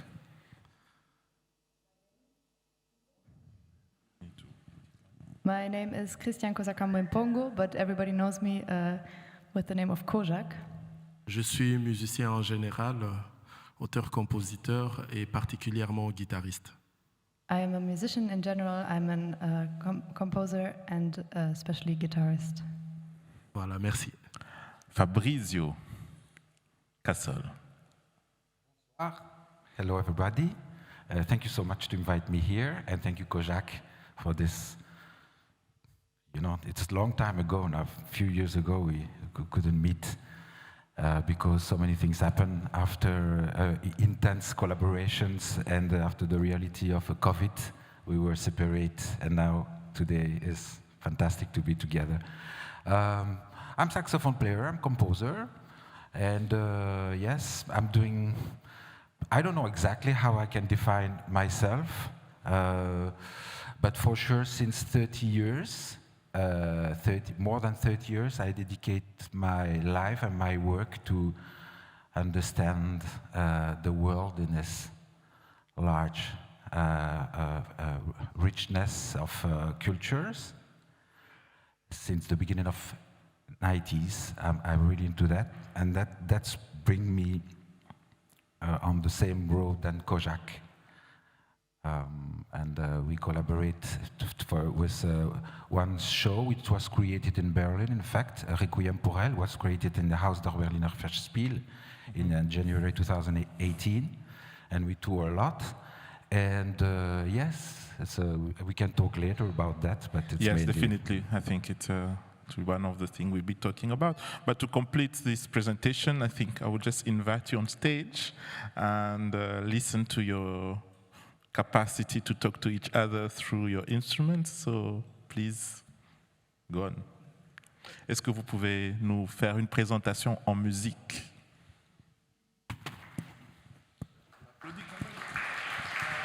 Please. Thank you.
dans l'album Requiem pour Elle qu'on avait fait, que Fabrizio a composé.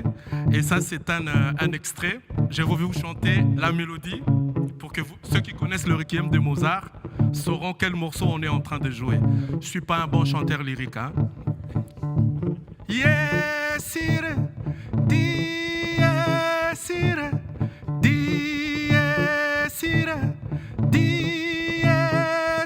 aninga kumvumvu akumba bakakwe naptanda kuchulu kuku kuku kumvu waku bakamwe la tanda mojolo kuku kuku diesire diesire. Voilà.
Micro? Yeah.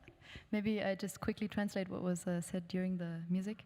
So this was an extract from a version of Mozart's Requiem that Fabrizio composed, and I have sung it in Lingala and in Latin in the original version, and those of you who know this Requiem will have also recognized the part that we have played and sung.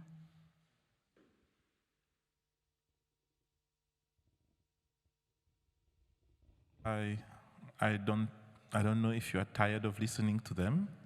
I think no. So I would just agree the request of Kojak to go for one more.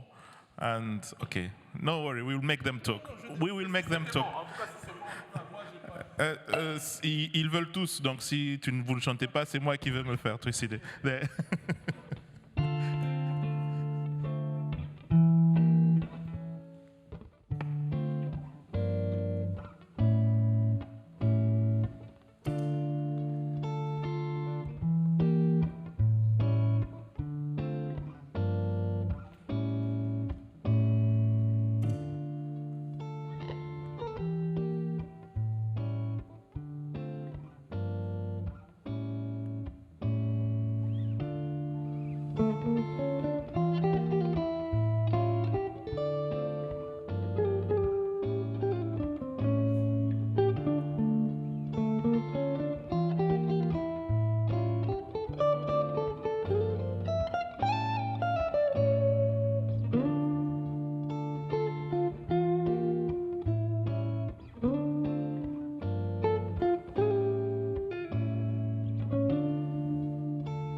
Merci beaucoup.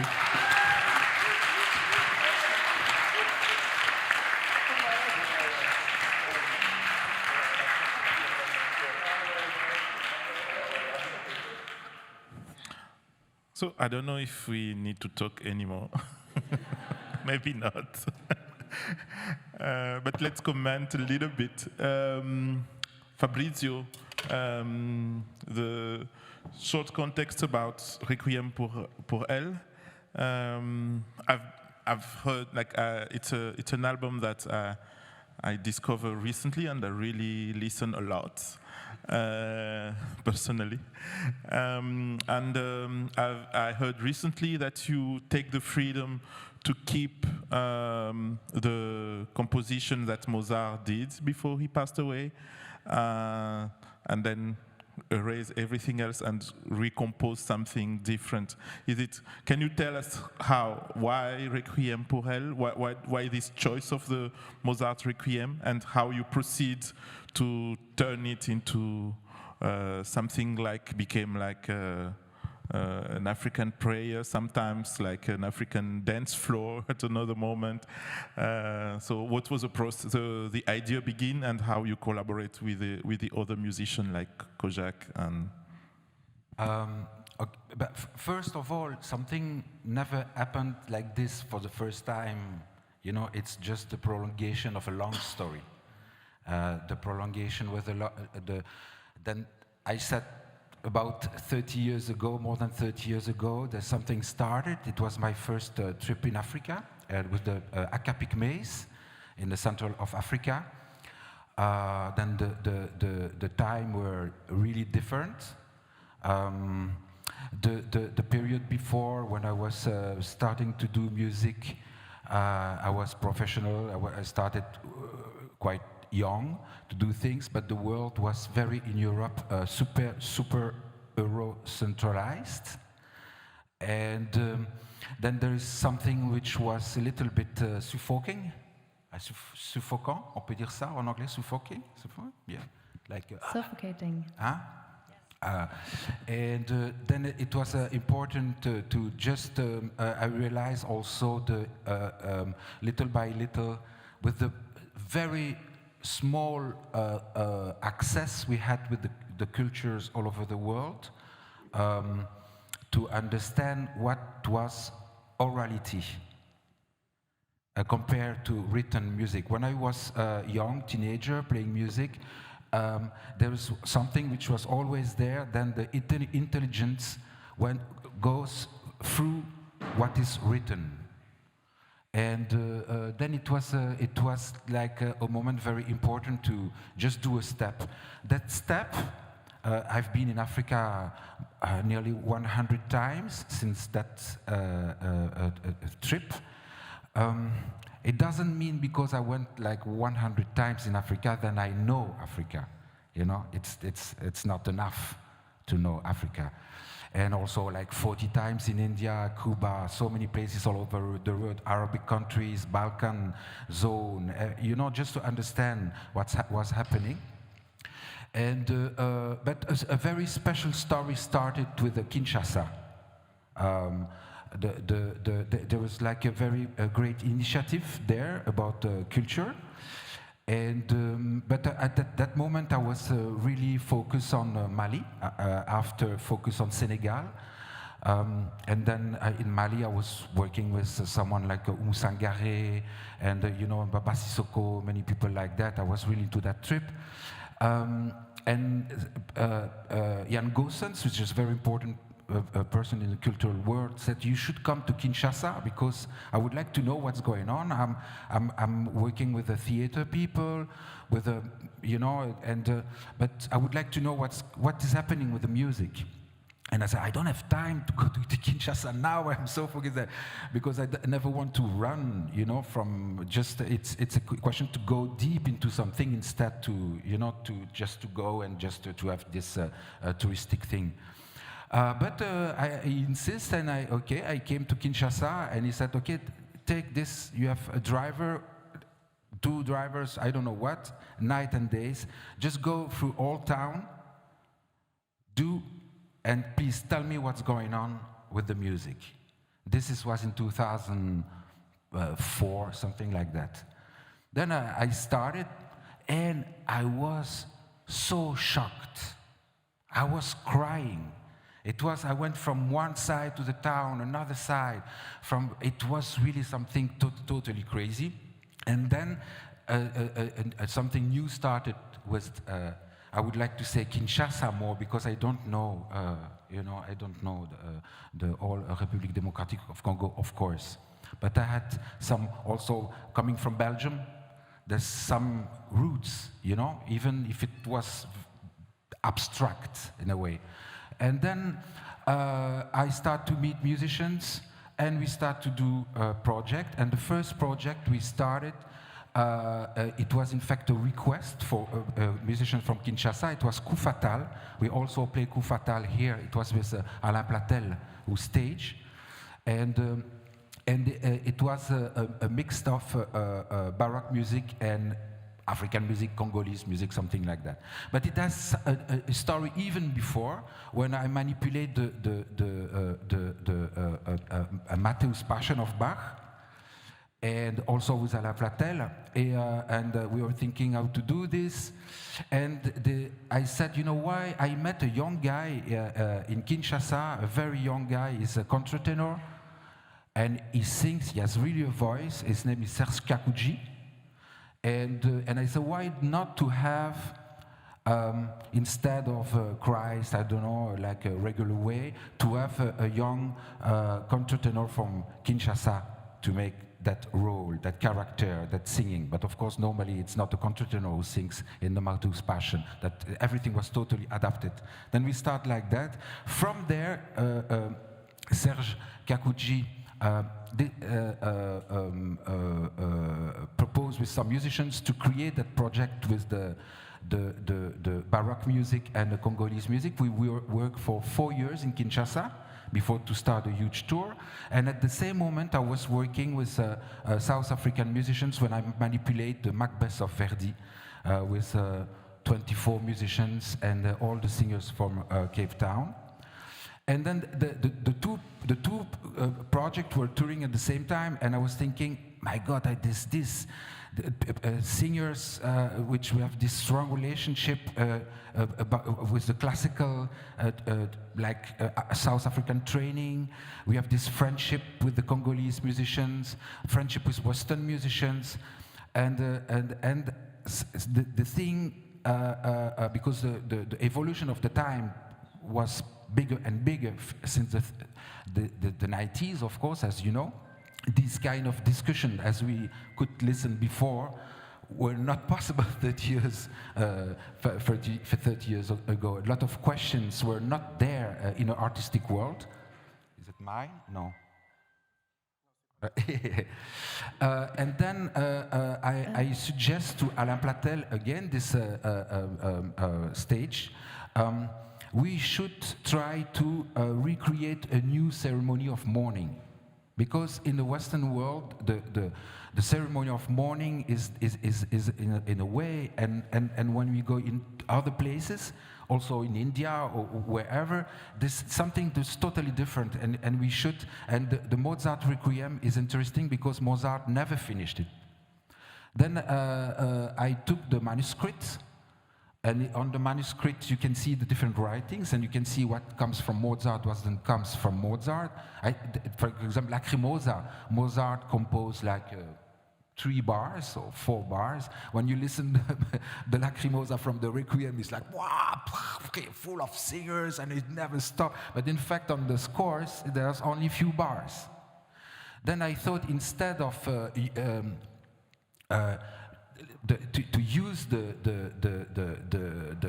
what was accomplished by someone else to create this mythical requiem, is to take the opportunity of these halls and to try to do something else, and just to do another ceremony of mourning. And this show was very strong. I can talk about the music a little bit later, but also this show was very special. It's impossible to see it because it's not allowed to see it, that show, because during the whole concert, it was like a concert, there's a huge scream where Requiem pour elle is Requiem for elle. Elle is Lucie, is a woman. She's a woman, she was like an activist woman from Ghent, from Belgium.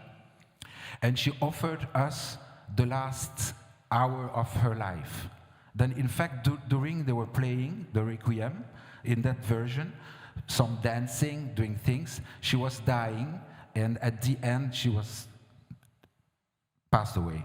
And the face was very huge scream, and little by little, you could see her dying. And then the musicians, Alain organized like, not organized because it's not so, with Alain it's not, I don't know if you know Alain Platel, but he lets them have a special relationship with her.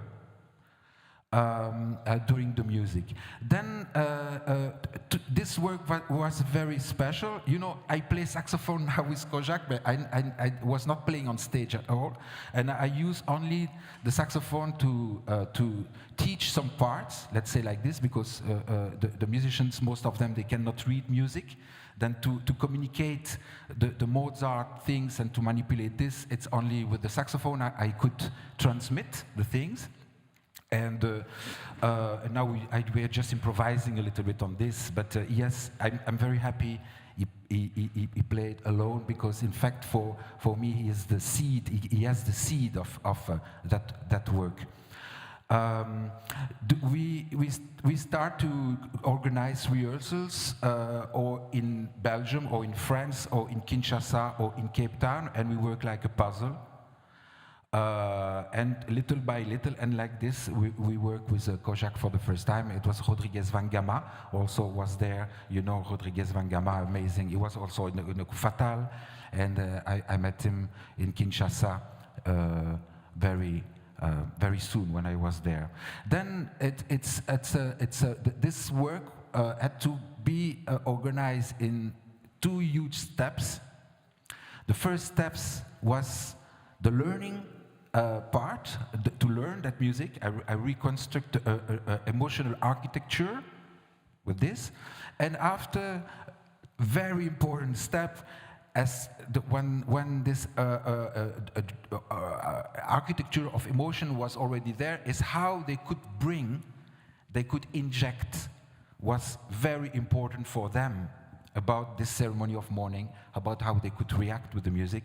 Then it was with six singers, 3 dikembe, accordion, guitar, bass, percussion, tuba, euphonium, and then that's the principle. And when he say here, it's very nice. He played this because he played with so much love.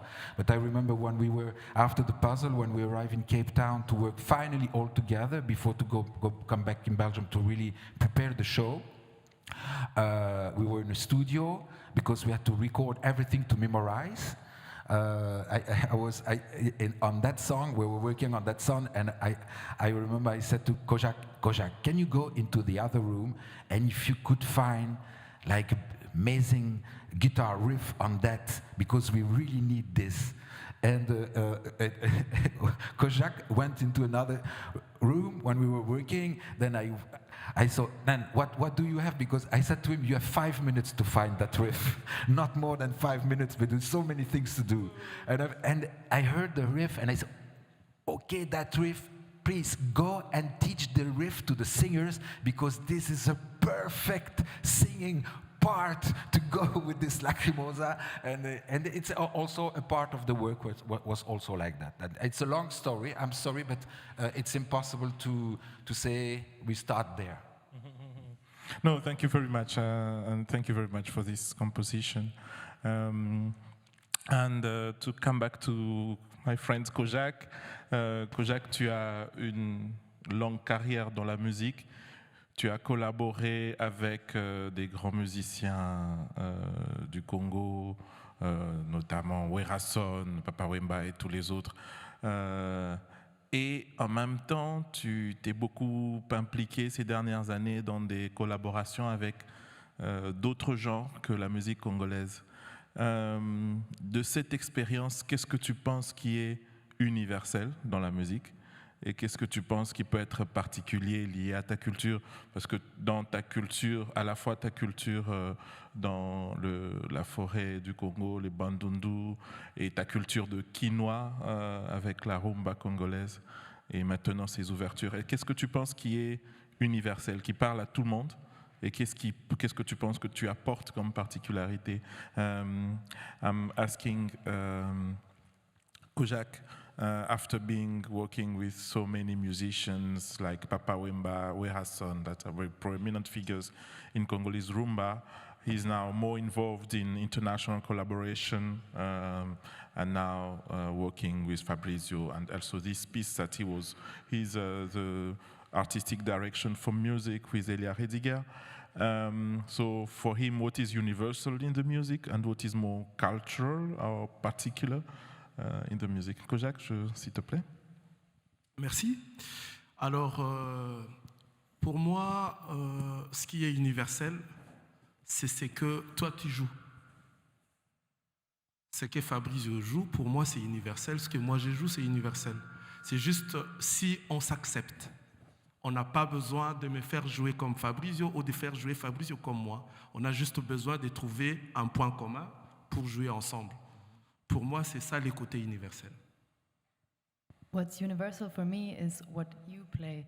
So what Fabrizio plays is universal, but we don't have to be forced Fabrizio to play like me or me to play like Fabrizio. The important thing is that we find each other in a common point and that we accept each other and each other's music. That's for me universal. Merci beaucoup.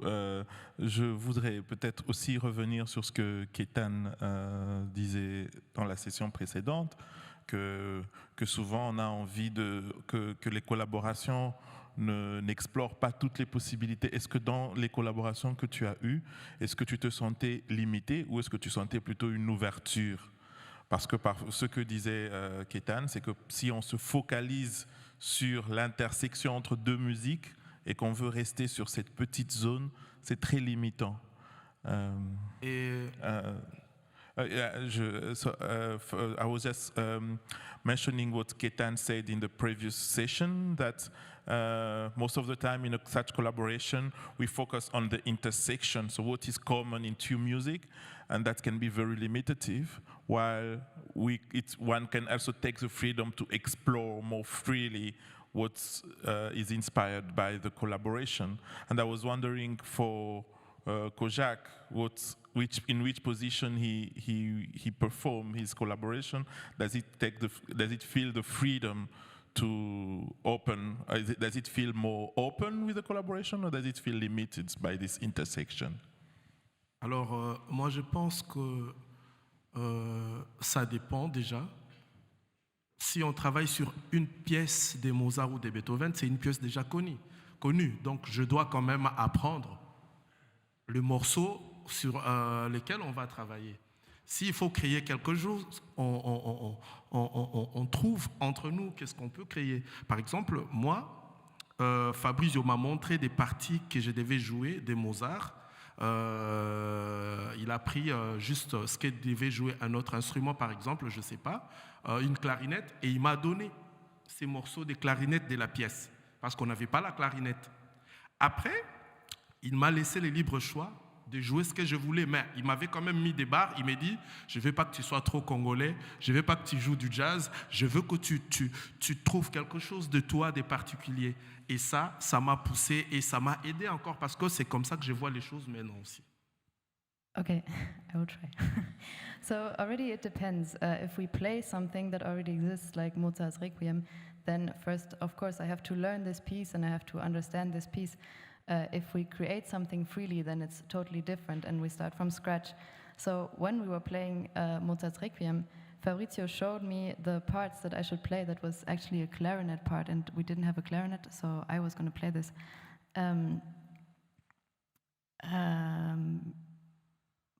Attends, il t'a montré Oui, il m'a montré les morceaux de la pièce.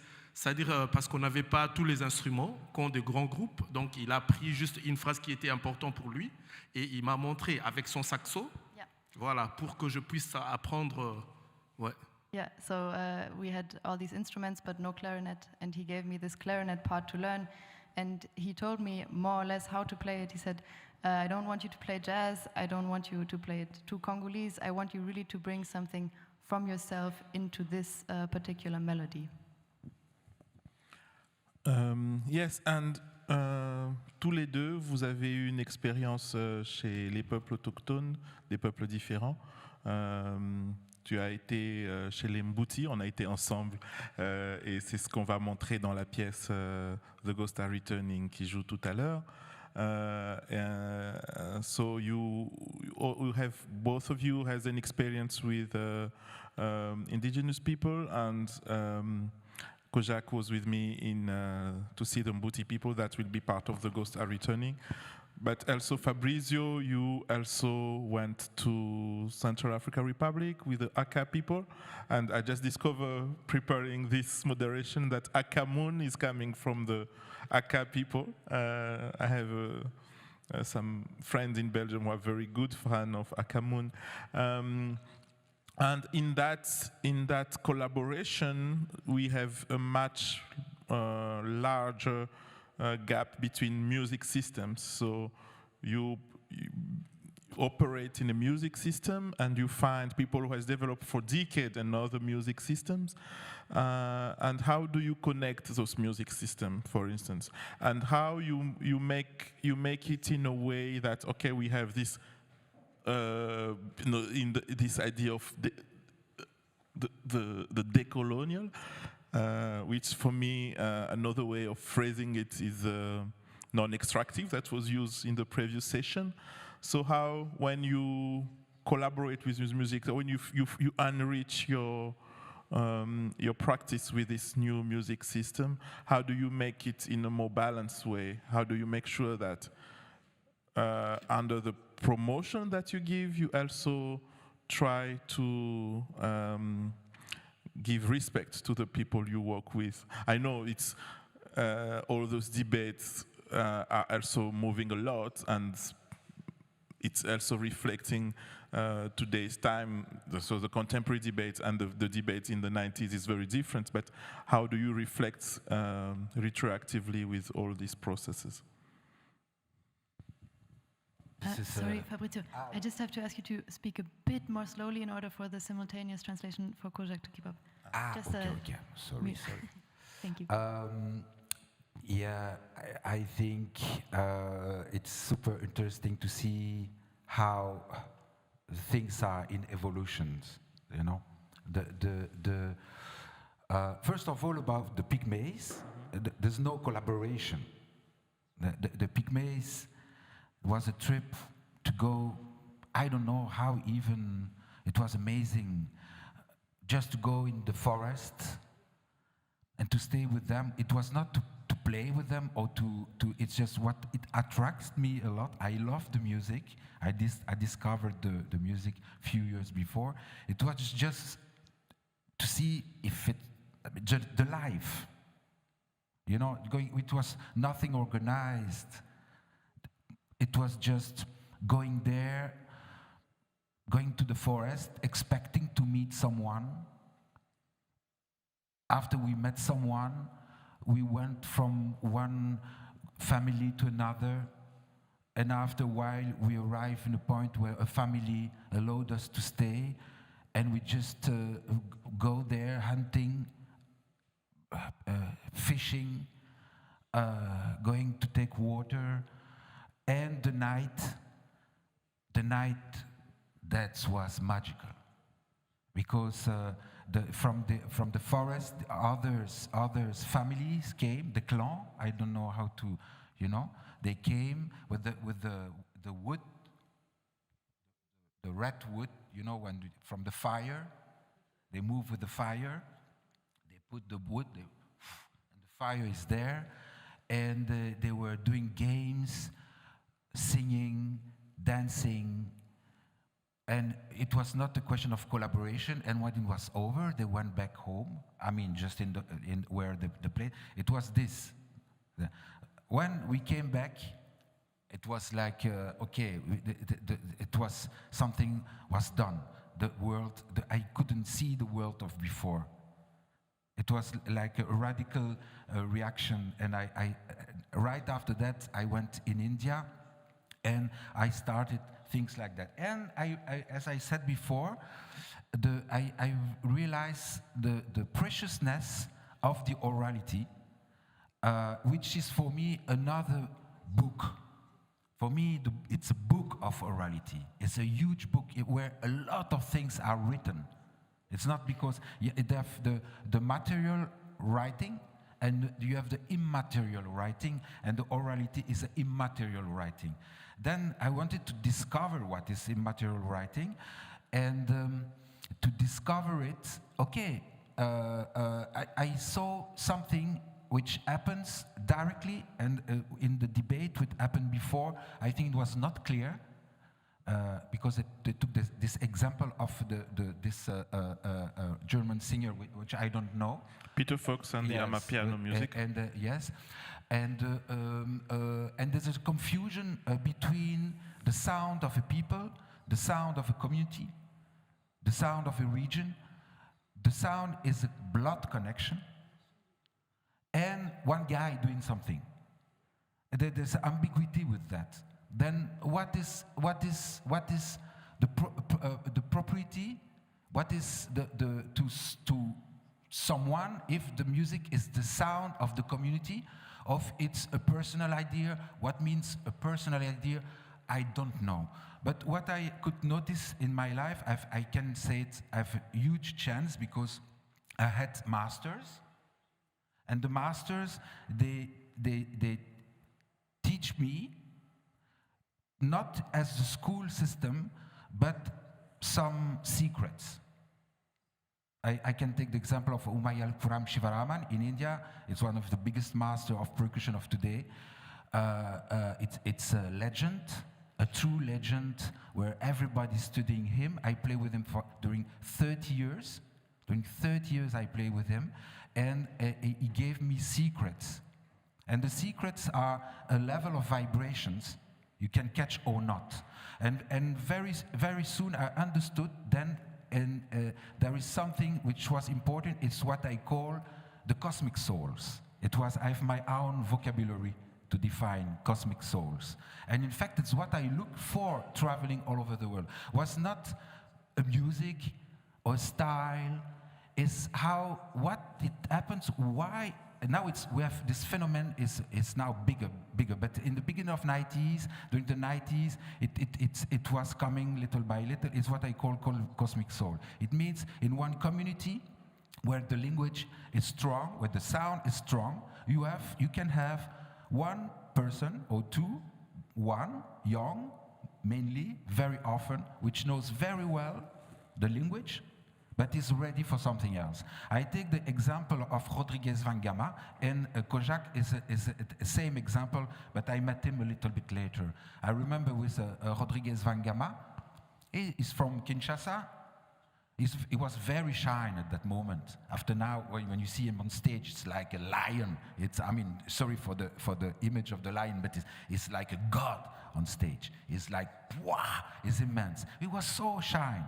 And we start to play something, and I go, oh, that guy is something special.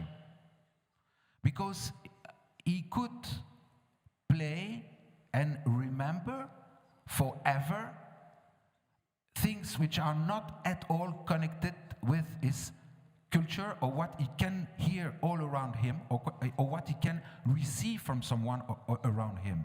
Then it was for me an example of a cosmic soul. He was ready. He was ready to go all over the world.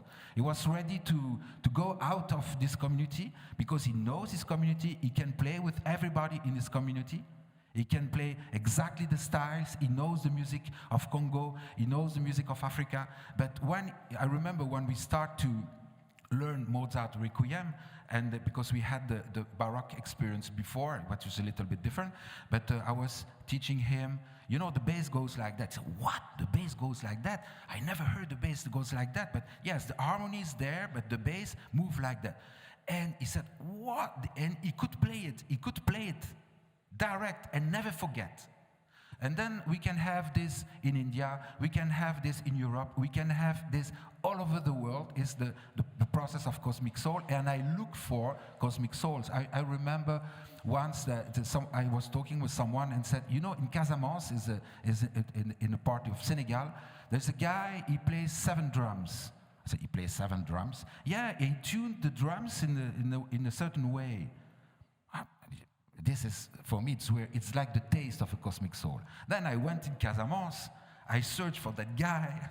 It was not easy. I found the village, I found the little street where the guy was, and he said, are you the guy who plays 7 drums? He said, yes. We play together? He said, oh, wait, I have to find the drums. He went to the place, he took the drums out, and we start to play. And, for example, it was not a cosmic soul. It was a seed of a cosmic soul. But sometimes you have cosmic souls. And I'm really searching for that. And it is different, it's out of the rules, and it's out of the debates we can have today. All these debates are super important, super essential. But there are many other things which are the mysteries of music, the mysteries of you human beings, mysteries of soul, of so many things. And I'm attracted with that. Thank you very much. I think we will... Kojak, je voudrais t'inviter sur cette discussion à sa dimension spirituelle, qui est quelque chose qui te parle.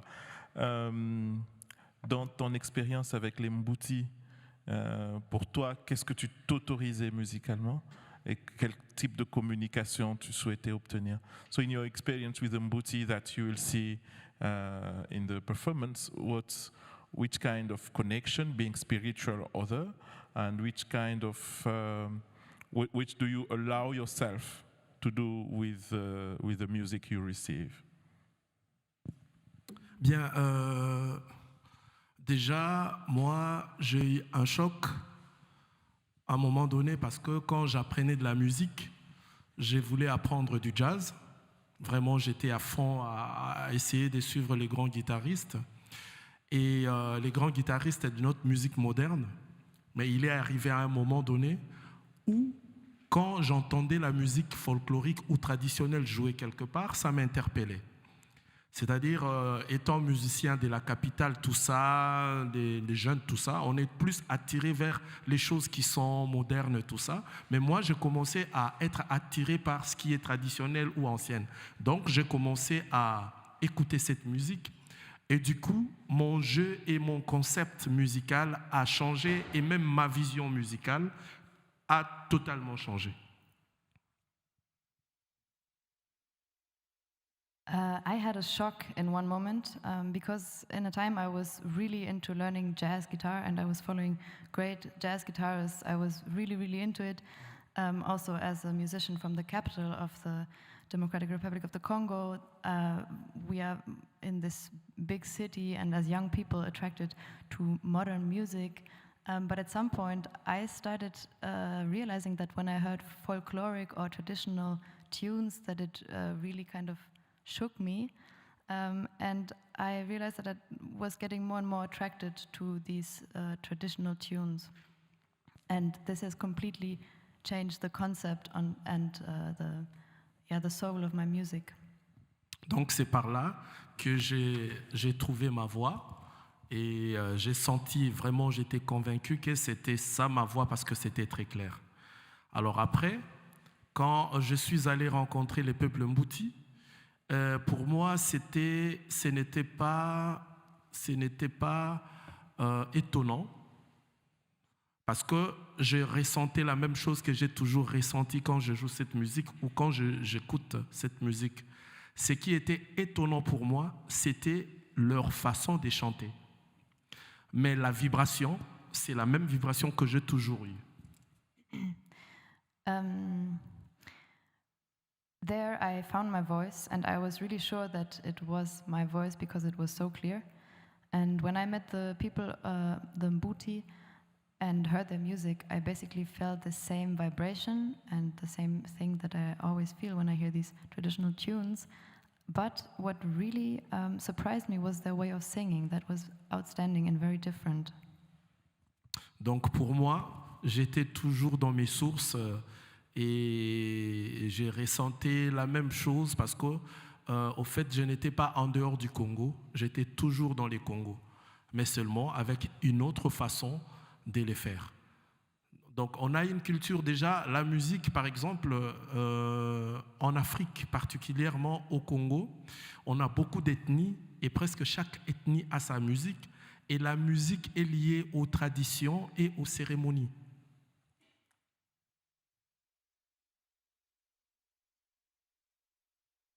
So for me, the source is always very important. And with Mbuti, I felt the same. I was still within the Congo. I was not outside of the Congo. So this was kind of familiar, but it was done differently. In Africa, and especially in the Democratic Republic of the Congo, we have many ethnics, and all of them have their own music. And these musics are, or these styles of music, are tied to traditions and to ceremonies. Voilà. Alors, moi, j'ai compris, je me suis rendu compte que j'étais dans ça quand je n'avais plus envie de jouer la guitare, de jouer tout ce que j'avais appris du jazz. Parce qu'à chaque moment que je jouais de la musique, j'avais toujours envie de montrer ces côtés jazzy. Mais à un moment donné, j'ai perdu ça. Je l'ai fait parce que j'ai appris, parce que je trouve que ça m'ouvre vers les autres horizons, mais ce n'est plus ma base. Ma base reste cette musique qui tourne et qui tourne. Ce qui fait même que quand je travaille, je peux travailler un morceau de 6h à minuit. Je ne joue qu'un morceau de 6h à minuit pour trouver juste cette chose que j'ai besoin.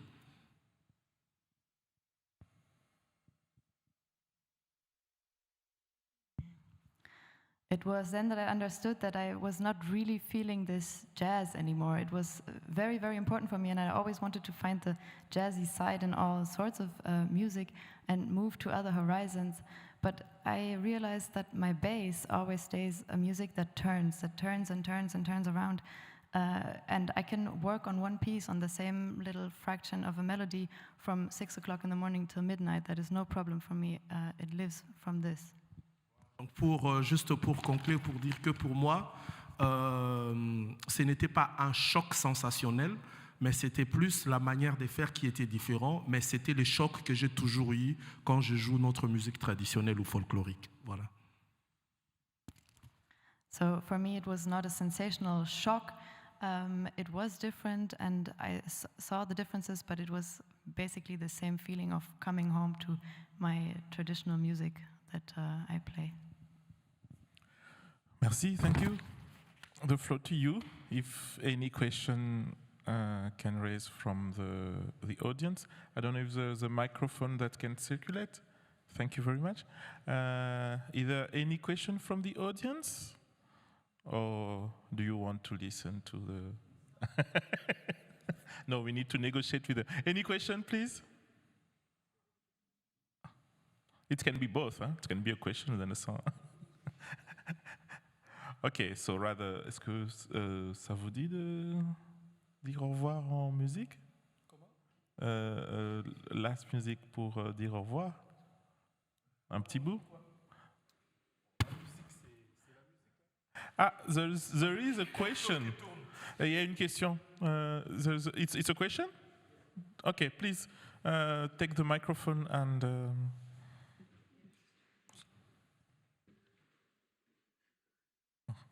Yes. After this question, we listen a small piece of music, and then we can go directly. Yes, please. Just a quick one. Yes, please. I was wondering, because of Mozart, if there's like an equivalent in Africa that could be used without any problem in terms of like sample, clearing the rights, etc. Because it's like something, it's like the classical music, and especially like Mozart, Beethoven, Bach, Brahms, as long as it's not played within an orchestra, is not within a certain, how do you say it?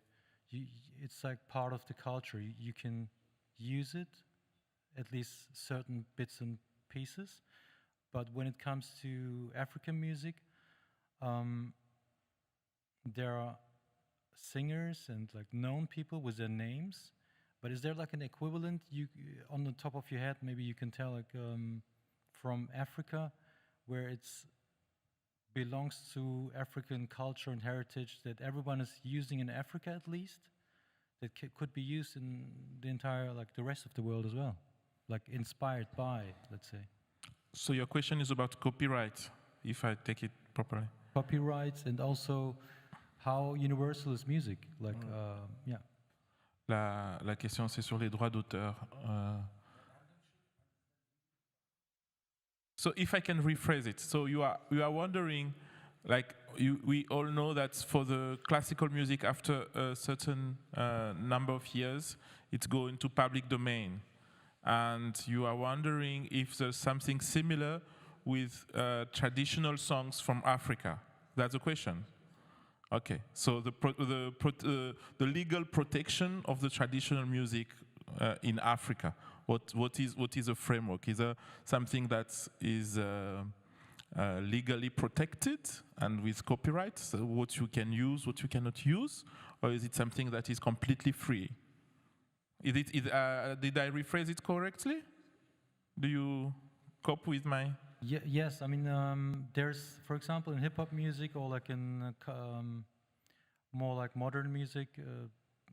Classical music has always been used like as in, like, let's say samples or like inspiration, but when certain things from African music is used, especially in the recent years, it becomes like a problem because it's also there's no culture of like we didn't respect African culture. Like there was no time that we respected African culture for many years. Like for example, Picasso has blatantly got inspired, or even stolen African art. And when they asked him about African art, he said like, African art, does it even exist? Like he was really in a way arrogant. But now we reached a stage where we talk about it. It's a subject. We talk about, hey, he has taken this from this African song or maybe from that country. It's a debate. And this debate could lead also to something that we can go further in detail and say like, hey, there's more into African music. And there has been the masters who created or inspired a certain movement of African music. Okay, is it clear now for you? Yeah. Yes. Just go, please. Fabrizio goes on. You know, this question. Then what I understand is you started with our project with Mozart Requiem. That is the most easy thing to answer it. Normally, it's in terms of copyright. Normally, what was created one day, after 70 years, belongs to the, we say, le domaine public. Public domain.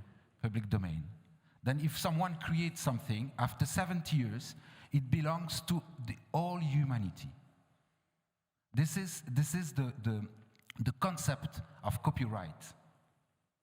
Normally, it's like that. And I think with the term of copyright, there is something which we have also to respect this. After 70 years, the music of Ravel, everybody can use it. It's for the humanity. And everybody would like to be connected and receive the system of copyright should accept that rule. Now, of course, I understand that rule, it's very difficult to respect. Because I go a little bit out of the question of the Mozart Requiem. Of course, the Mozart Requiem, by essence, with this rule, belongs to the whole humanity. You can be from anywhere from the planet, you have the right to use it freely. Anybody. After the question of a music which belongs to a community, which was created 200 years ago, what do we do with this? You know, what do we do? It's difficult to find a solution, and I think the question is very good. The question is very good, because the understanding of the copyright, it's very, for example, in the Western world, if you can have a different definition of what is a concept of composition, what is the concept of appartenance, ownership. Yeah, but in some part of the world, it's much difficult to understand. If someone plays with his sound or the sound of his community, it's a little bit like it belongs to him or she.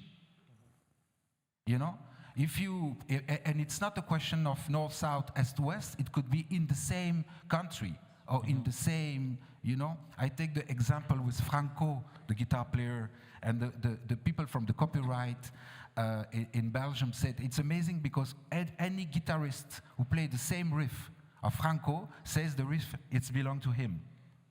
And they say, but no, but there's another guitar player who plays the same riff, and he said, the family says it's part. No, it's because this is how it sound.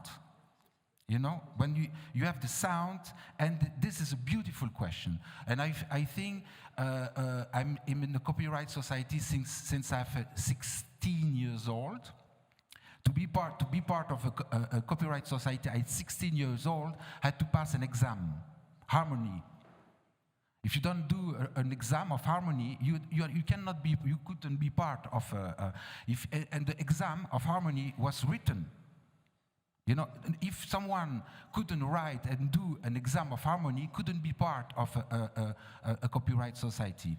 Now, fortunately, step by step, it includes orality. It included, you know, because the DJing, they were talking about 93 different rules. And for example, now, I just say the example, I'm at a lot of connection with the Copyright Society in Belgium, which is called the SABAM, because I wrote a letter to say the blood connection should be equal to the spiritual connection. Right now, you have a blood connection, which is the main thing, and the spiritual connection are not respected. And they did, 2 weeks ago, they did a debate with the juridic system to see if it would be possible to balance what is the family connection with the spiritual connection, which is not a blood connection. Yes. What was the answer after that? Very quick, briefly, because we need to leave the venue. I think because, you know, I think I understood here you talk a lot about the process of copyright. This process of copyright is in evolution, and each question is very important. Then what blocked the thing is because the computer system doesn't allow it. Yes, they are ready to go in that way, but the computer system cannot make it, then they don't know how to do. Then since the moment you have to pass exam of harmony, to the moment you have orality, to the moment you have this question, this system is in evolution, and we have to trust in this evolution, and each debate can participate to create this thing. Thank you very much. We really need but then you have to finish with Requiem pour Elle. Yes. That was Requiem pour Elle. There's a part coming from Mozart, manipulated. I manipulate the things, and the part coming from them. The discussion with them took months.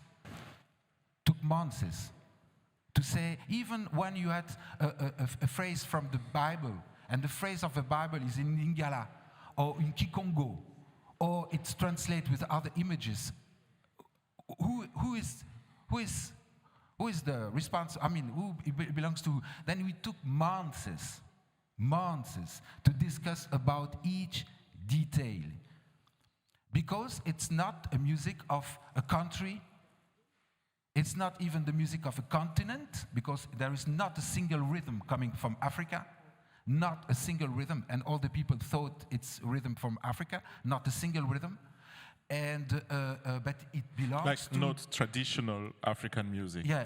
So they are very precise authors, and those authors are credited in each song. So that's the system used for Requiem pour Elle. I just want to mention the possibility of inventory. So a community can do an inventory of their tradition and find in the national law possibility to have it protected as ownership of a community. So the key element is for the community to do a deep inventory of what they think they own and to be able to prove it so that it can be protected by their national law. And of course it's a fight, but the bigger thing is the inventories.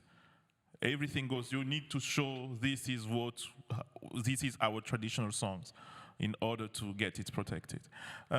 So thank you very much. I will just ask, and I'm sure you can already wake up and start gathering, but I think we need just a little bit of some listening before we move. No? 2 minutes? 1 minute? Tu veux jouer ou?